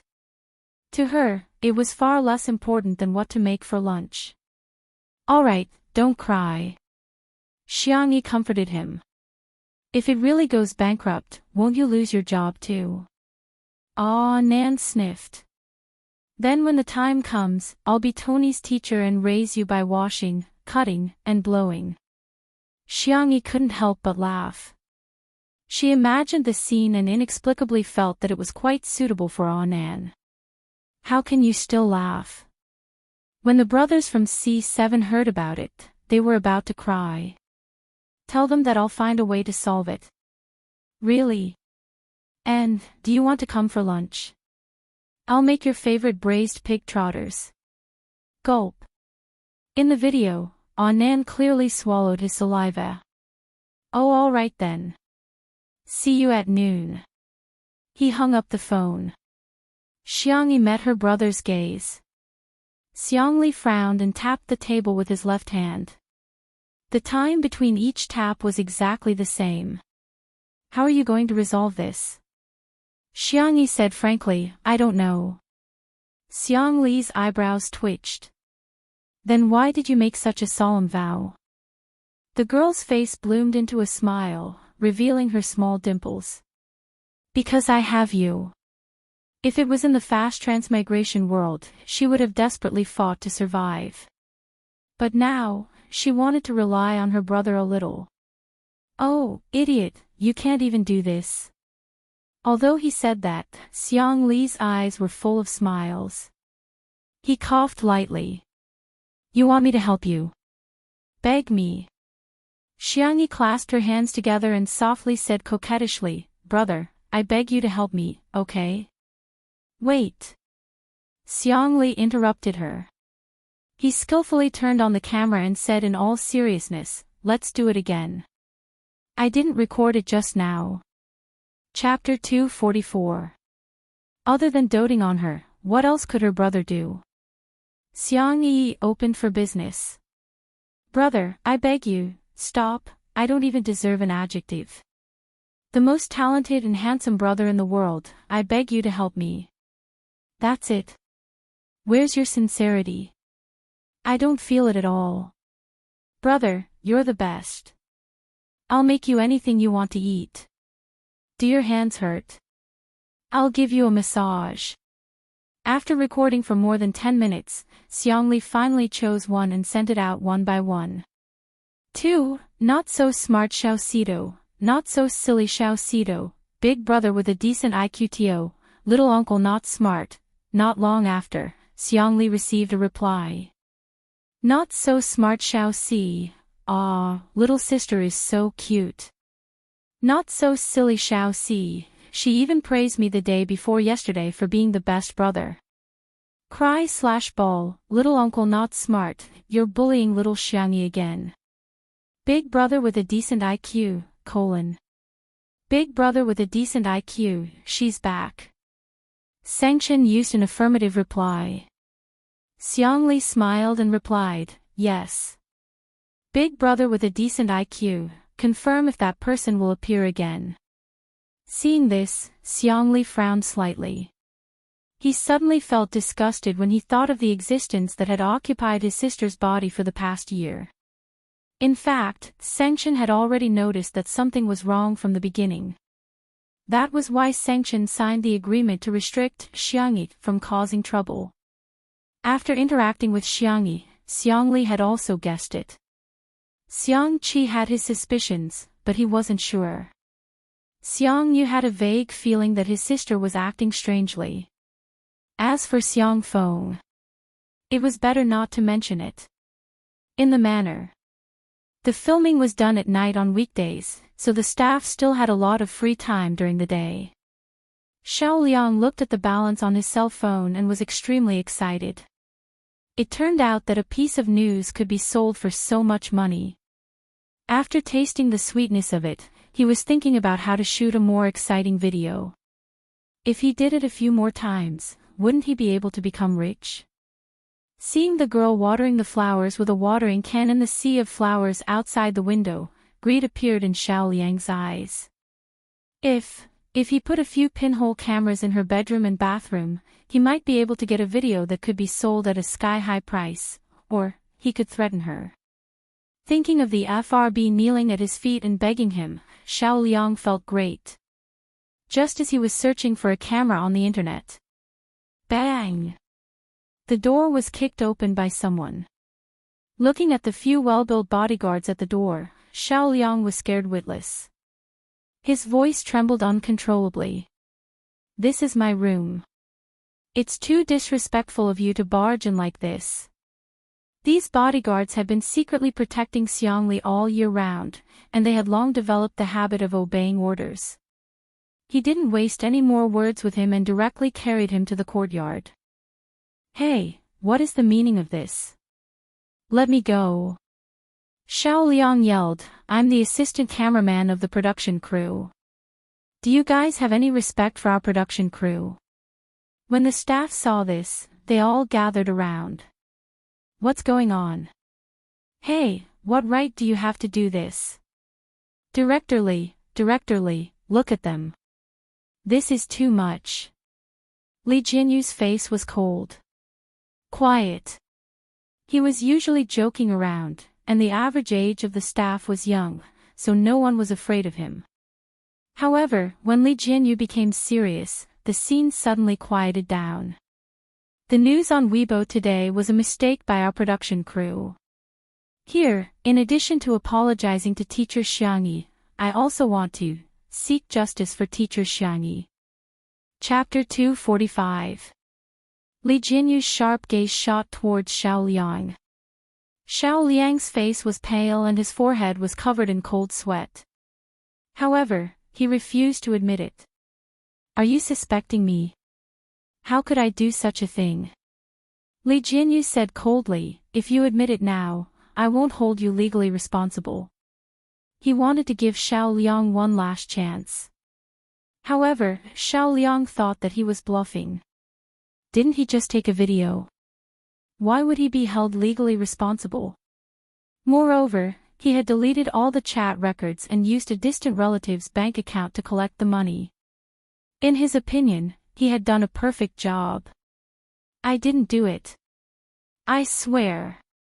Otherwise, I'll be hit by a car when I go out." Xiaoliang swore. A few staff members who were familiar with him spoke up for him. "Directorly, is there a misunderstanding? Xiaoliang is usually a good person. He's not that kind of person." Li Jinyu's expression was cold. "Since you don't want a chance, don't blame me for being merciless." He took out the evidence directly. The video was recorded at 5:00 in the morning. The marketing account exposed it at 7:00 in the morning. At that time, most of us were still asleep. Dr. Xiang wrote a small program to capture the most Wi-Fi traffic devices in this area. "It's your phone." Xiaoliang's expression changed drastically. He had habitually connected to the Wi-Fi. He did not expect this to be evidence. However, he quickly retorted, I just woke up early and played with my phone for a while." The video could have been sent by someone else.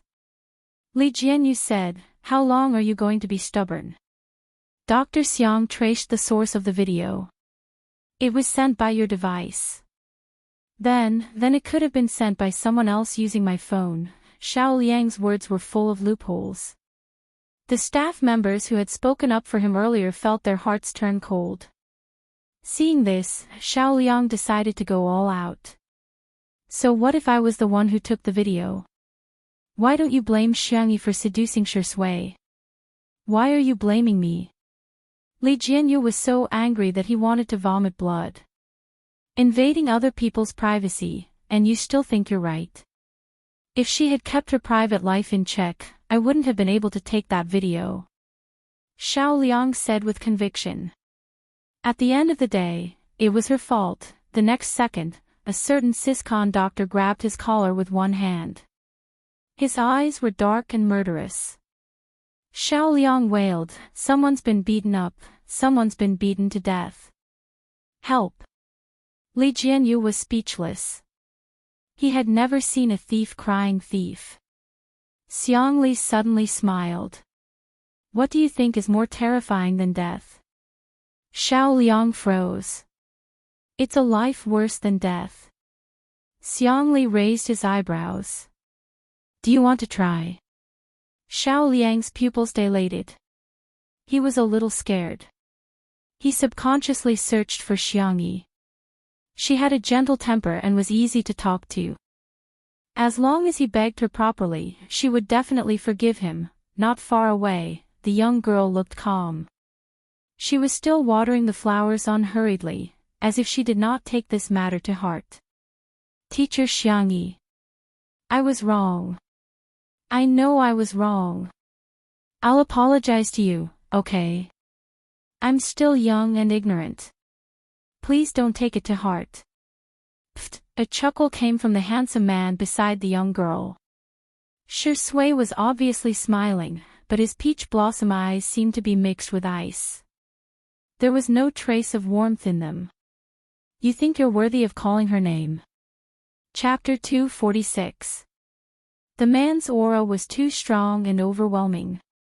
Xiao Liang met his gaze for a few seconds and his legs turned to jelly. With a bang, he fell to the ground and his phone slipped out of his pocket. The screen was still lit up and displayed keywords such as pinhole camera, bedroom, bathroom, secret camera. Shui's eyes narrowed and he exuded a dangerous aura from head to toe. Xiao Liang was on the verge of tears and completely lost his previous arrogance. I didn't install this. I was just thinking about it." "Is it illegal to think about it?" Shui's aura became even colder. He couldn't bear to mess around with this little girl. What right did this piece of trash have to think about hurting her? "Xiangli, bring your sister into the house," Shui said in a low voice. "I can solve my sister's problem," Xiangli said unhappily. "Then when she cries later, will you coax her?" Xiangli gritted his teeth and grabbed Xiangyi's wrist and walked to the living room. Xiangyi's focus was completely different from the two of them. "I'm not scared. I haven't finished watering my flowers," Xiangli said seriously. "No, you're scared," Xiangyi said. "Okay, I'm scared." Xiangli nodded in satisfaction. "Okay, I'll protect you." Nan drove his small shabby car to the manor early in the morning. When he arrived, there were still some staff members in the garden who hadn't left yet. They were gathered in small groups and whispering about something. "Oh my god, Shui looks so cool when he's angry, he looks so good wearing glasses and sneering. I heard that he has a good temper. He didn't even take it to heart when his assistant betrayed him, but I didn't expect him to be so serious this time. Xiao Liang is really too much. But after today's incident, he can forget about staying in this industry in the future." Nan listened to the gossip for a while before rushing into the villa. "Good boy. I'm here." In front of the floor-to-ceiling window, Xiangyi was combing Xiao Naofu's fur. The little kitten was sleeping soundly with its head facing the sky and snoring contentedly. Aw Nan. Humans are not as good as cats. Xiangyi smiled and said, the pork trotters are ready. Is there anything else you want to eat? I'll eat whatever you make. Aw Nan chuckled. He took out his phone and showed it to Xiangyi. That's strange. Our company has changed. They're actually helping you with public relations. On the screen was a statement issued by Tomato Entertainment. In addition to condemning the person who took the photo and the marketing account, there was also a lawyer's letter of warning. The netizens in the comments section were all stunned. You've lived long enough to see anything. Tomato Entertainment actually has a PR department? OMG, FQ didn't even appear when C7's fans were fighting so fiercely. This time, he actually stepped in personally for the vase fairy. Oh wow, this Lin Chen law firm is one of the top law firms in the country. Why would they take on such a small case involving an artist's reputation? There were also two groups of fans who didn't like each other. Marketing accounts are taking things out of context to begin with. What can a video prove? Don't you know that Shurindi hates women? There's no way he likes Xiangyi. With all due respect, our sister E is both salty and sweet. She's rich and talented, and she even has a few immortal brothers. Please don't mislead us. Our sister E just wants to be beautiful by herself.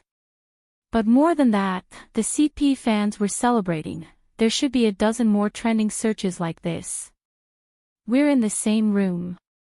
Sisters, I'll call you first. Ah!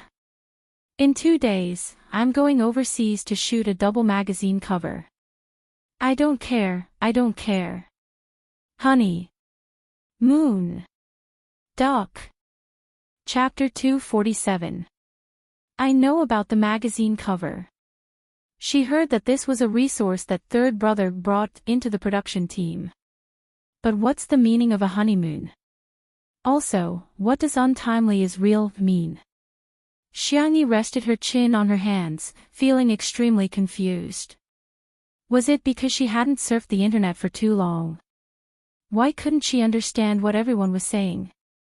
Ah, Nan's jaw dropped. It can't be, can it? Don't you know that you and Shurindi have CP fans?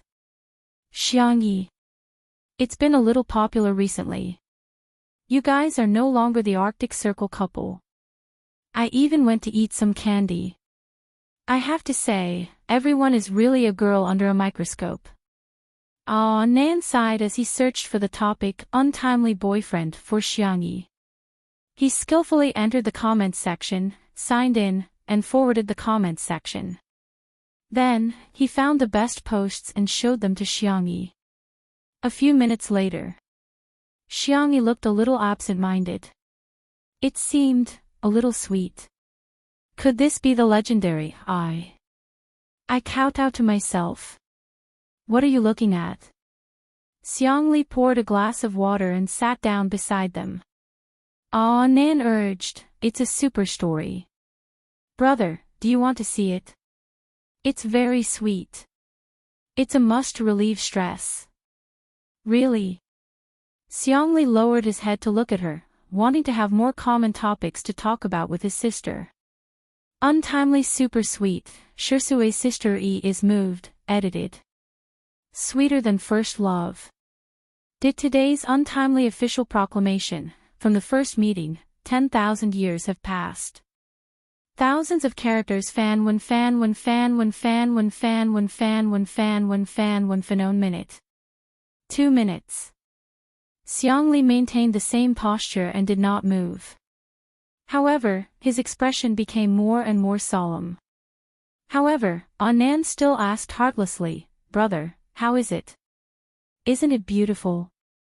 Xiangli put down the cup, rubbed his eyebrows, and looked at Xiangyi with a straight face. Come with me. Ha! Xiangyi didn't know what was going on and followed him to the balcony. Xiangli's opening speech was very cold, recite the 16th rule of the family. Xiangyi recalled for a moment. The dangers of puppy love are as follows. First, it's easy to be cheated by a man. Second, out of the corner of his eye, Xiangli caught a glimpse of a tall and slender figure. His expression did not change as he waited for his sister to finish reciting. Only then did he leisurely say, "So, no early love." "Xiangyi." The little girl said weakly, "Brother, I'm already 20 years old. What's wrong with being 20 years old? I'm not your brother anymore when I'm 20. Xiangyi had always been obedient in front of her brother. "Oh, okay." Xiangli patted her little head. "Good girl." He raised his eyebrows at Shi Sui, who was not far away, as if he was openly provoking her. Shi Sui clicked his tongue and mouthed, "Okay." Childish. Xiangli didn't take it seriously. After Shi Sui walked away, he suddenly asked, "Tell me, where have you been in the past year?" Xiangyi widened her eyes. "What's there to be surprised about? Do you think I'm the same as little uncle and can't even see that?" Xiangli smiled slightly, like an old fox. "Tutu, are you insulting your brother's intelligence?" Time passed. Xiangyi briefly summarized her experience in the past year. Xiangli listened very carefully. He tapped the railing again and again, the rhythm was accurate. "Do you think the initial opportunity was the car accident?" Xiangyi was stunned. "Isn't it?" Xiangli's voice was very deep. "There's a problem. That person may come back." Chapter 248. The sky was overcast. It was the rainy season, and there would be showers from time to time. The sound of thunder came from afar, and the dull roar exploded in their ears. "Ha!" Xiangyi was stunned, as if she couldn't believe it. After a long time, she came back to her senses. "Brother, you mean that person's appearance is not a coincidence? Behind all coincidences, there is a certainty. According to the rules of the system that you said, only souls on the verge of death can be selected. Then, you actually don't fit this rule. Because your injuries are not that serious." A year ago, Xiangyi was in a car accident and fainted on the spot. However, she woke up in just a few hours and only suffered some external injuries. Xiangyi frowned. She tried to keep up with her second brother's rhythm. "In other words, I might not be the one selected to travel between worlds, that's right. Maybe you just unconsciously became someone's scapegoat. Think about it carefully. Not all the worlds you go to are safe, right? Physical injuries are small, but if your soul is wiped out, you will disappear forever. This logic is not difficult to deduce. If it's just a trip around the world, then traveling between worlds is the reward. However, if it's a life-threatening mission, then no one will be willing to accept it." A gust of wind blew, and Xiangyi suddenly felt a little cold. Xiangli paused. He was silent for a few seconds, took off his coat, and put it on his sister's shoulders. "This is just my analysis. It can't be proven false. Just listen to me." The girl's eyes fell on her brother's right hand, and her breath stopped. If it was really as her brother speculated, that person might take over her body again. What if her brother was hurt again? She felt a light pat on her back, and her brother's gentle voice rang in her ears. "Don't hold your breath. What if you hurt yourself?" Xiangyi felt a little choked up. He remembered all her little habits. "Brother, let's exchange a secret signal. If one day, I can't answer, don't believe anything that I say, and don't make any sacrifices for me." Xiangyi tried hard to squeeze out a smile, but it was uglier than crying. The family that she valued the most had been trampled on so wantonly. It was also very likely that it was not an accident. It was a conspiracy. If you can't laugh, then don't laugh. Xiangli pinched his cheek and pondered for a few seconds. "You want to cry for a while? Don't worry, I have time. You can cry all you want." He was really and seriously comforting her. How about you cry for 5 minutes first? Shall I make a watch for you? Xiangyi was amused by him. As she laughed, her eyes turned red. Brother, you're still the same as before, you don't know how to coax people. Then let's set our secret code. 5 minutes. All right. Xiangyi inexplicably felt a lot more at ease after the brother and sister talked things out. It was as if he had been floating in the void for a long time and had finally found a foothold. Steady and steady, supporting her. She would never have to worry about not having a way out. By the way, how did you find out that something was wrong? Xiangyi thought of the contract that her brother forced that person to sign. It was very detailed. Although it was childish, it restrained that person from doing whatever she wanted. To put it simply, it was okay to do small things, but there was no room for discussion for big things. Xiangli shook his head. I'm not sure, but something bad must have happened. Chapter 249. Xiangyi felt a headache coming on. What exactly did the one occupying my body do to Big Brother? He knows that you're back. Go and explain to him. Xiangli was certain that Big Brother's IQ had always been high. Xiangyi said pitifully, I'm scared. She had been most afraid of Big Brother ever since she was a child. Xiangli didn't respond. He would never admit that he was also afraid of Big Brother, Sangchen. The devil himself. His mouth was hard, but his heart was even harder. The whole family called him a man without a heart. Big Brother, when Big Brother comes back, can you come with me? Xiangyi carefully tugged at Xiang Li's sleeve. Little sister, you have to learn to be brave, okay? Although he was talking about chicken soup, his slender hand slowly pulled her hand away. He pulled it away. Xiangyi was speechless. Just a second ago, he was so touching, but now, he was so fragile. He was indeed her biological brother. Xiangli cleared his throat. I suggest you bring little uncle with you. He can help you take most of the firepower. With him around, Big Brother probably won't have time to scold you. Feng Feng of the Xiang family naturally had the attribute of attracting hatred. In a game, he would be a meat shield that would bleed but not shed tears. Xiangyi was enlightened. Big Brother, you're indeed a genius. What you said makes sense. Xiangyi put on her brother's jacket and returned to the living room. Shi Sui, who was teasing Xiao Naofu, paused and glanced at her. Mr. Si, you're here. Xiangyi noticed Si Chuanbai. As a top manager, Si Chuanbai always dressed in a suit and leather shoes. She felt that he was more like a domineering CEO than little uncle. Si Chuanbai nodded. Miss Xiang. He was here to work with Shi Sui. Nan stared at Si Chuanbai for a long time before moving closer to him and asking softly, are those sparkling cufflinks made of obsidian?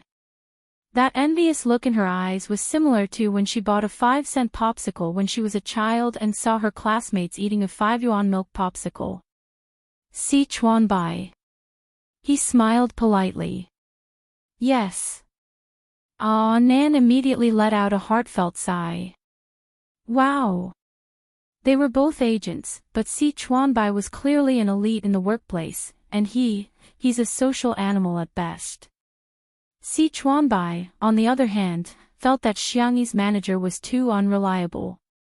That gaudy, colorful hair and that silly smile. Si Chuanbai also couldn't understand the way he interacted with Xiangyi. The two of them didn't seem like working partners, but more like best friends.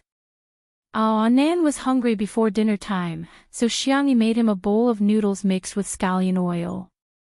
Seeing Nan eating so happily, Si Chuanbai frowned. Was it really that delicious? Could it be an act?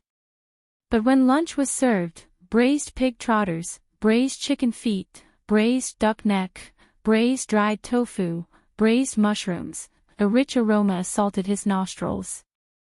The ingredients had all been stewed until they were soft and tender. They were wrapped in a layer of thick and shiny marinade, and sprinkled with a little sesame to decorate them. This large platter of braised food instantly captured all of Si Chuanbai's attention. He maintained a reserved image and picked up his chopsticks to pick up the stir-fried vegetables closest to him. Suddenly, a large and soft pig trotter was stuffed into his hands. Chew, chew. Don't stand on ceremony. This is the biggest. Nan gnawed on the chicken feet and said in a muffled voice. Si Chuanbai, what a joke. He was such a strict, fastidious, and clean person. Would he be as rough as this little colorful hare and chew on a pig trotter? But, why did this damn pig trotter smell so good? Chapter 250. Si Chuanbai stared seriously at the pig trotter in his hand. After a few hours of marinating, it had a red and oily luster. It was a little hot in his hand, and the overbearing aroma went straight into his nose. He started to salivate uncontrollably. Just one bite would do. With the mentality of giving it a try, he elegantly tore off a bit and tasted it. The moment the tip of his tongue touched the marinated pig trotter, the collagen-rich pig trotter was incomparably soft. After chewing twice, it was fatty but not greasy. The meat was slightly springy and chewy. The aroma of the marinating sauce permeated every inch of the meat, even the bones. The combination of fragrance, sweetness, saltiness, freshness, and spiciness with a strong invasiveness instantly occupied Si Chuanbai's taste buds. How could it be?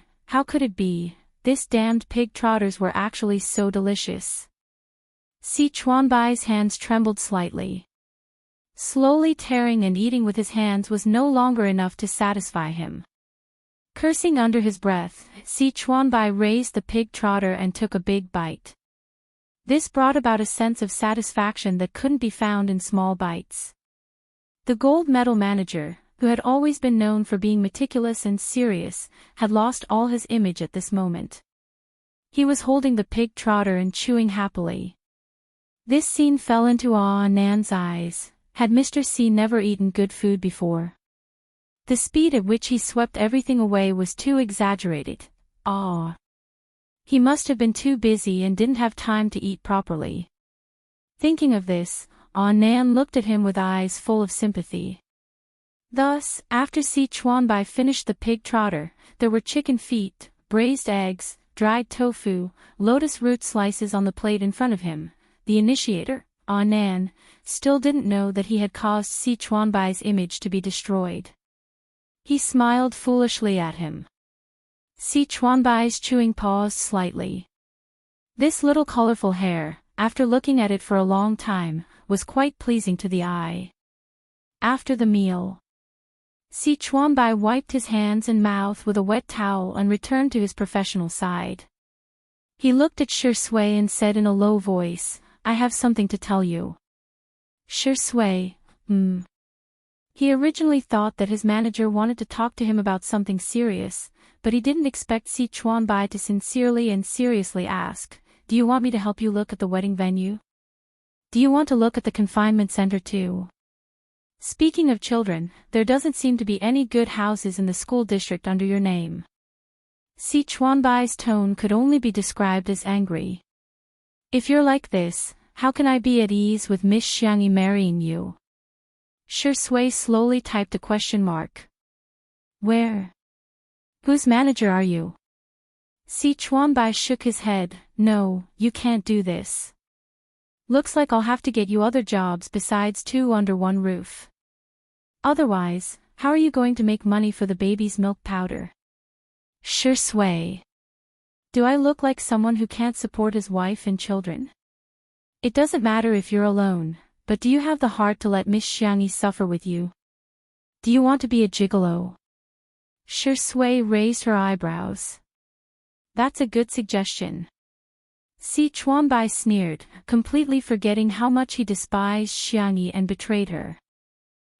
Do you think you can be a gigolo just because you want to? Miss Xiangyi is so popular. She's beautiful, kind, and good at cooking.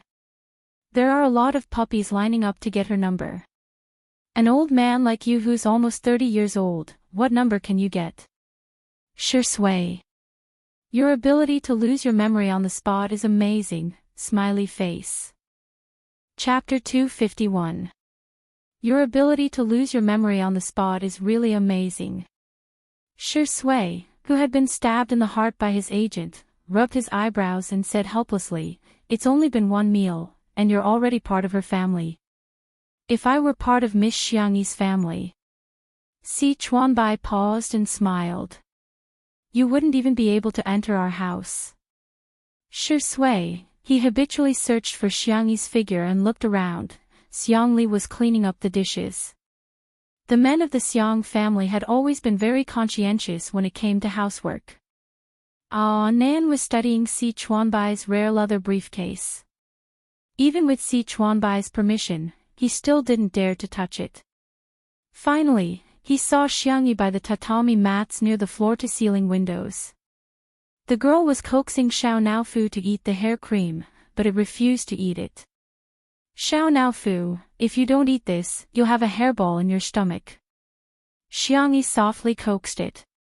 Xiao Naofu, who knew her temper, not only refused to eat it, but it also angrily slapped the hair cream to the ground with its paws. Xiangyi was at her wit's end. Just as she was at her wit's end, Sure Sui suddenly came to her side and picked up Xiao Naofu. Xiao Naofu saw that it was him and clawed at the air in horror. Meow meow. Meow meow meow.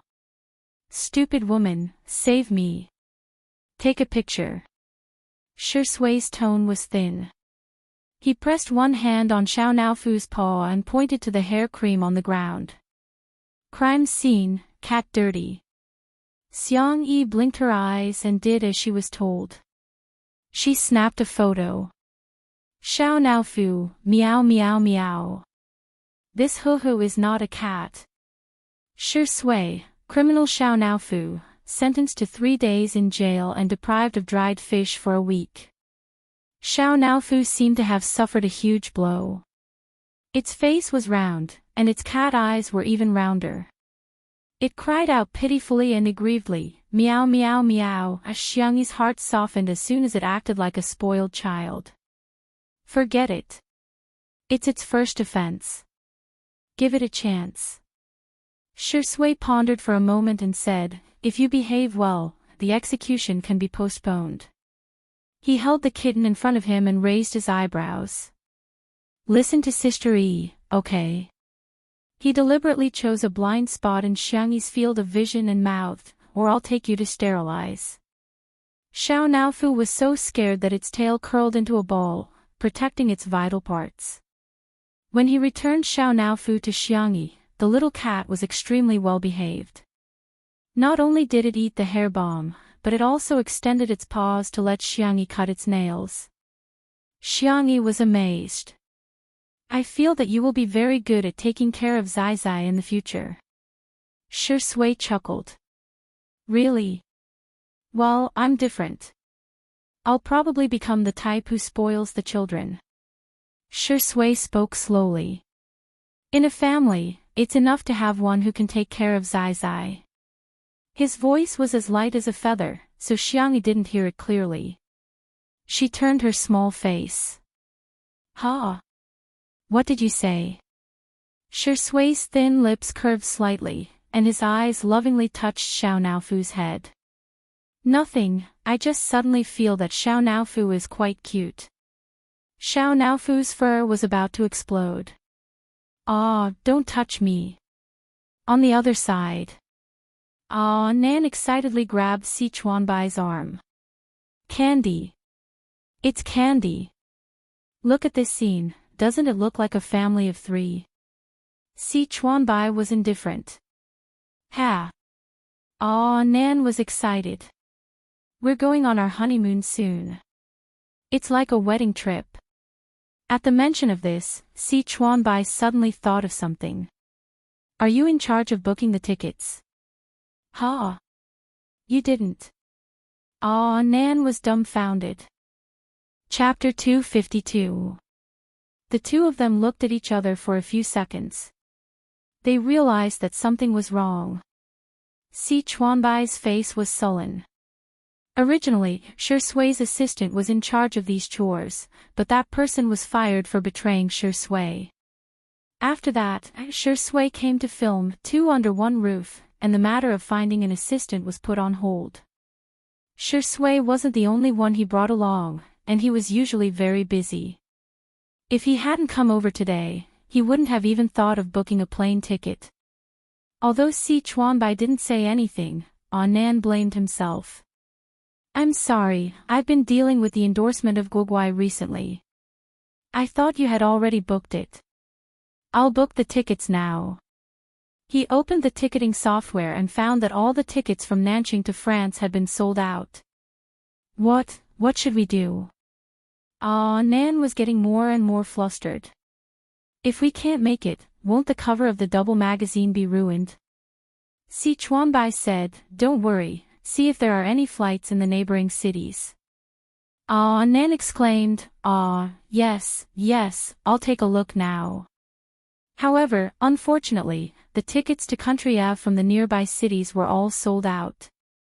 It would take 4 or 5 hours to drive to the nearest city where tickets were available, and there were no first-class or business-class tickets available. The flight to France would take a long time, and it would be very tiring to sit in the economy class. Then, they would have to go for a high-intensity shoot. Si Chuanbai's brows were furrowed so tightly that they could almost kill a fly. Nan looked like he was about to cry. Book the economy class tickets first, I'll take care of the rest. In the evening, in the live stream of Two Under One Roof, the two agents left after lunch. Xiang Li received an urgent call in the evening and returned to the research institute for the time being. The plain and heartwarming scene attracted the attention of countless netizens. There were only 2 people and a cat at the dinner table, and the netizens immediately began to tease them. Two under one roof, look what I found. Today, Shi Sui and Sister Yi are both wearing white clothes, and Xiao Naofu is white too. They're openly wearing parent-child outfits. What parent-child outfits? Ha ha ha ha, Xiao Naofu is offended. What the F***ck? Shi Sui is actually putting food in the vase fairy's bowl. Under everyone's gaze, the man in the camera calmly and naturally served Xiangyi food and soup. It could be said that he was extremely virtuous. Rest early later. I'll clean up and give Xiao Naofu a bath. The netizens who had watched the video in the morning were dumbfounded. How did the plot turn around so quickly? The comments section instantly became lively. Don't you guys think that Shurindi looks like a virtuous husband and father? What kind of bullsh*t were these marketing accounts spouting? Was this called the vase fairy seducing Shurindi? This is called Shurindi trying to please the vase fairy. The way Shurindi looks at Sister Yi is really different. If you don't believe me, you can compare the way he looks at other women in the movies. Aren't CP fans so annoying? This is obviously a script. Are there really idiots who believe that variety shows don't have scripts these days? Oh my god, there's a big fan of Shurindi on Weibo called All Is Well Year Round, who wants to stop being a fan. I can't watch the drama anymore. F***ck, this rich woman is super famous in the industry. She's Shurindi's wife fan. Is she going to tear this young actress apart? I'm rubbing my hands excitedly. Although it was a Monday, the traffic was at its peak at night. The netizens who were watching the drama quickly flooded into All Is Well Year Round on Weibo. Half an hour ago, she had posted a long Weibo post filled with righteous indignation. Chapter 253. All Is Well Year Round V. I've been your fan for so many years, and I've accompanied you through your darkest days as well as your glorious days. In the past, I used to think that you were misogynistic and couldn't even act in scenes where you held hands with girls. Even if I knew you didn't belong to me, you wouldn't belong to anyone. But now, I really don't understand why you and a certain female celebrity are being linked together as a couple. To be honest, I don't object to you being linked together as a couple, but you should at least find a decent one. A certain female celebrity. I think it's an insult to the word social climbing. Every time I watch the live stream, my heart bleeds while others are laughing. When I see a certain female celebrity leeching off your popularity like a vampire, I want to rip her face off. But what about you? Not only do you not keep your distance from her, you're even getting more and more intimate with her. Don't you feel sick just from touching her? Or do you insist on linking up with such a woman even if you're going to throw up? What infuriates me the most is the information that others have leaked to me. After your assistant left, you didn't find a new one because a certain female celebrity wanted to be your assistant. She's so delicate and weak, how can she take care of others? How can she take care of you? You're going abroad in 2 days, but you only bought a ticket today, and it's economy class. A few hours of transfer and more than 10 hours of flight. Must you be so mean to yourself?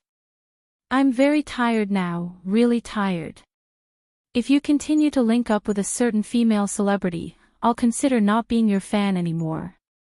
This blogger had hundreds of thousands of fans and was also quite famous in the fandom circle. The number of comments below soon exceeded 10,000. That's right. Someone finally said what's on my mind. Don't talk nonsense, the vase fairy is just not worthy of being your idol.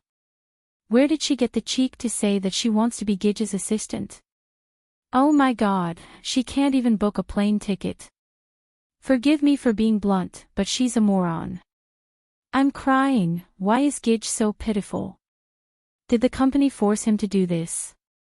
I'm really going crazy after seeing the CP fans. How disgusting. Gidge belongs to all of us, not that B*TCH.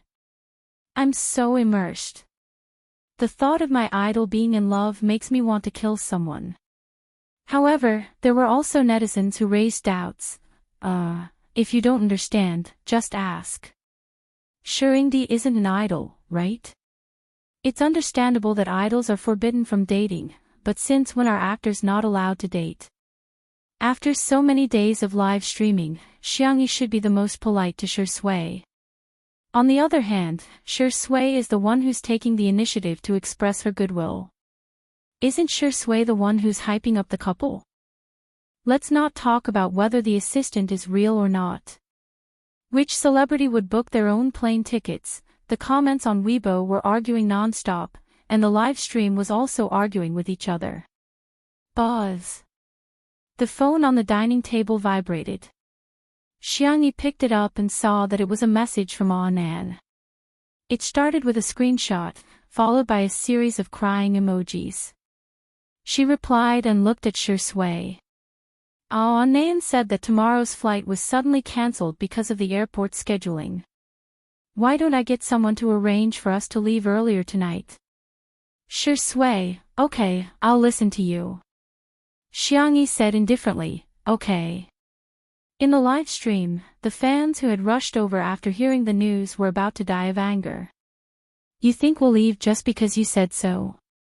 How are you going to fly without a plane ticket? How are we going to fly without a flight? Do you have any common sense? I'm so angry, I'm so angry. The magazine cover is going to be ruined, it's all your fault. Chapter 254.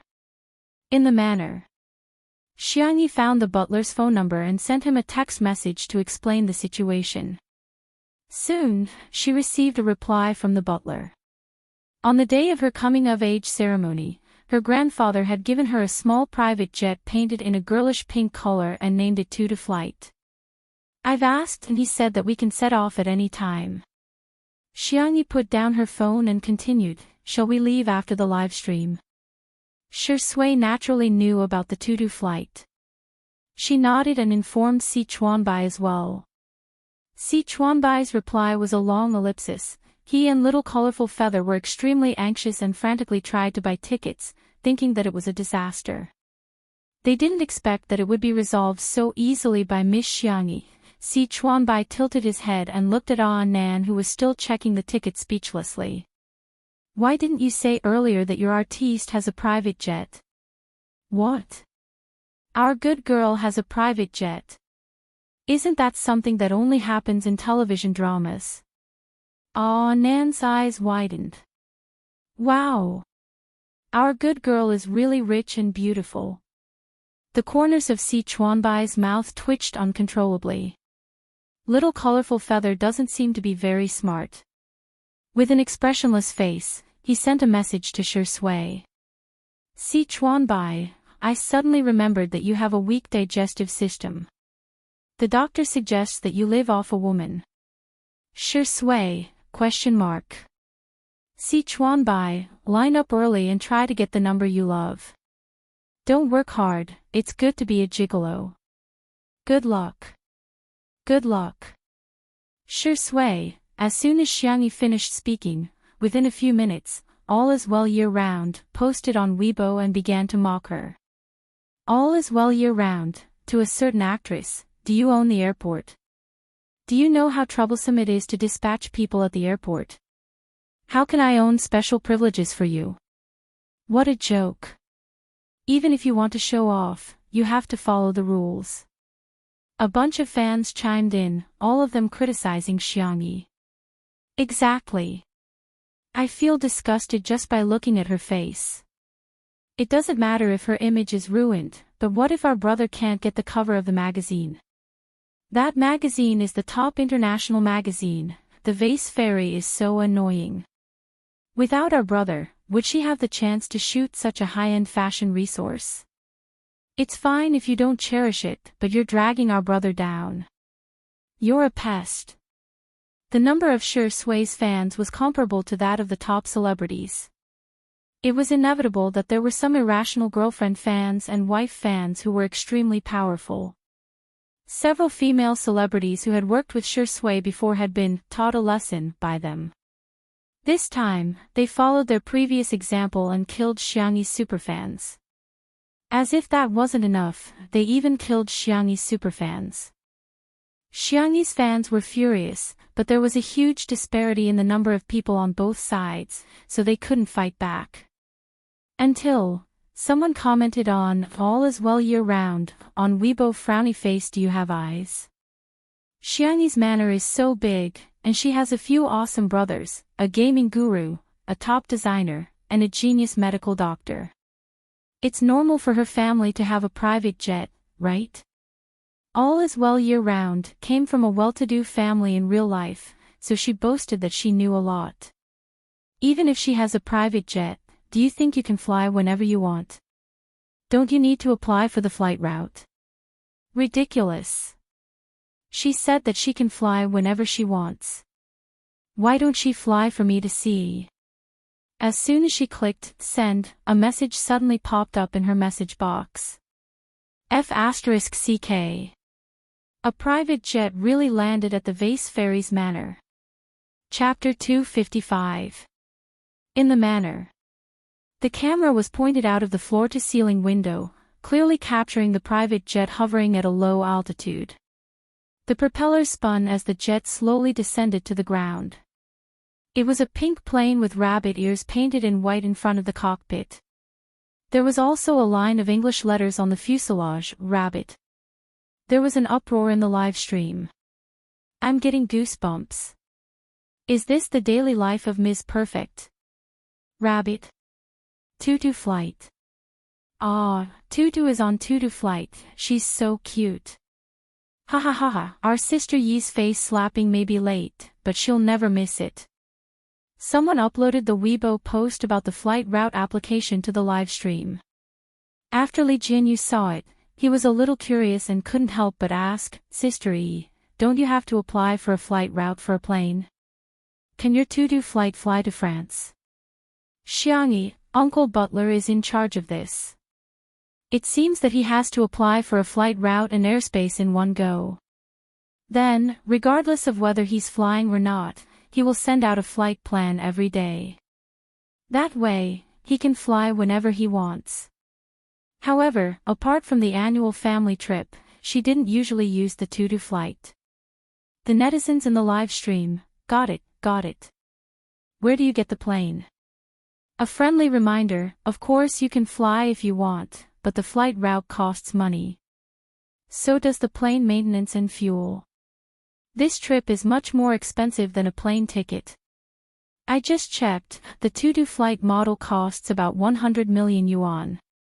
After buying the plane, you'll have to hire a pilot and crew, as well as maintenance and service personnel. In other words, you'll have to be able to afford the plane and the crew too.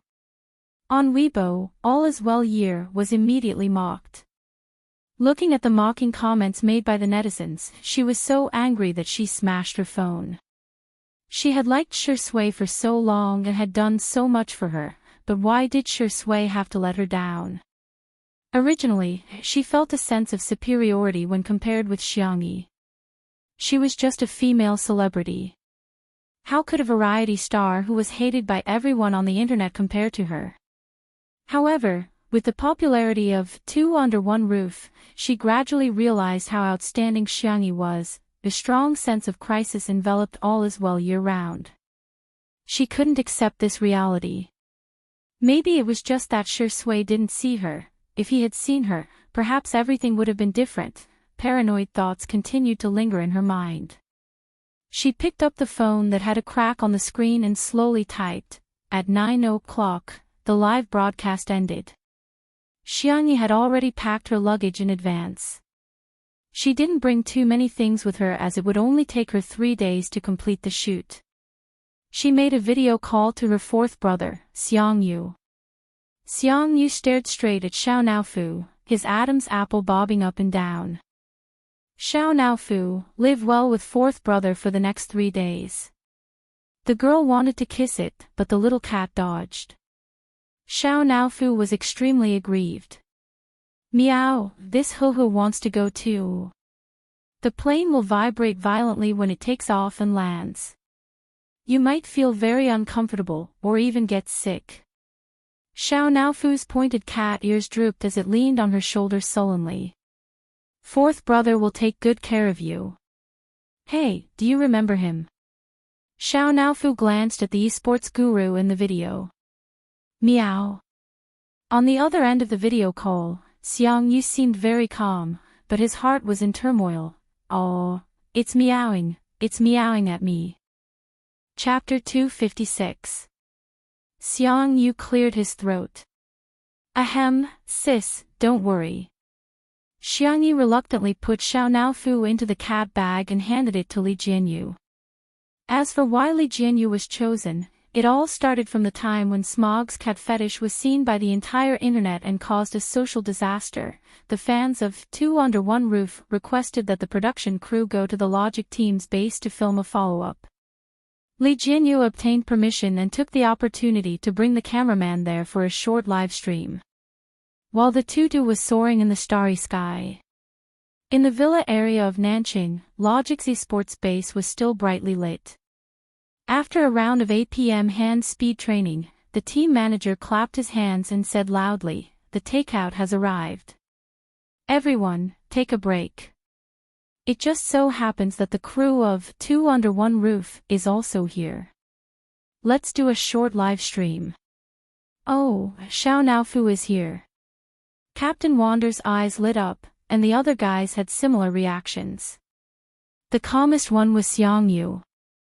The team manager laughed and said, "Yes, our Sameo Ge's little wife is here." Ever since Xiangyu's cat fetish last time, everyone had joked that Xiao Naofu was his little wife. Xiangyu walked out of the training room coldly. In the spacious living room, Li Jianyu and the others had finished adjusting the equipment and happened to film Xiangyu. The live stream room was bustling with noise and excitement. Ah, it's Sameo Gu. Look at you guys calling him Sameo Gu so much, I can't remember his English name anymore. Big Brother looks so cool in black. Who would have thought that Big Brother was a cat fetish maniac? The cat bag was placed on the ground and Li Jianyu unzipped it. Xiao Naofu stuck out half of its head cutely. Its pointy cat ears trembled and its clear sapphire-like eyes stared straight at Xiangyu.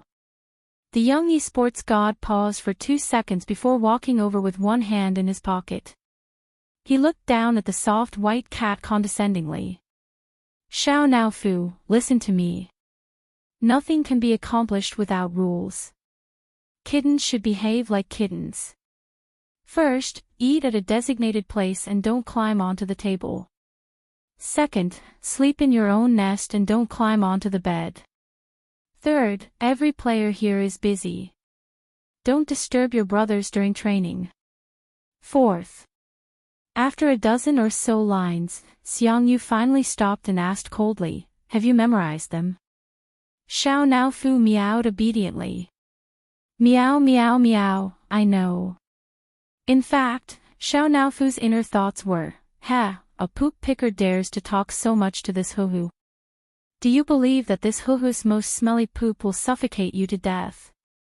Little did it know that its childish cry had accurately hit Xiang Qi's heart. Oh, it is so lovely. The next second, Xiao Naofu nimbly jumped onto the dining chair, and with a second jump, landed on the dining table. Its meaty little paws scratched the plastic bag containing the takeout twice, sniffed it curiously, and pushed it away in disgust.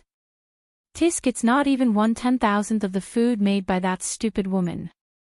It sat down on the dining table and tilted its head to look up at Yuxing. Li Jianyu, smog, Xiao Naofu is too naughty.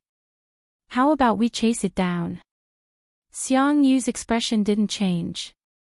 He picked up the takeout bag and righteously said, I haven't had time to buy it a cat tree. This dining table will be its cat tree. Li Jianyu. Xiang Yu raised his eyebrows and looked at his teammates. Hey, what are you looking at? Do we have to eat at the dining table? His teammates. Who the hell are you setting these rules for? I'm so tired that I'm running a low fever. I'm going to take a nap and write again. Everyone can come back tomorrow. I'll make it up to you when I'm done. Clasped hands.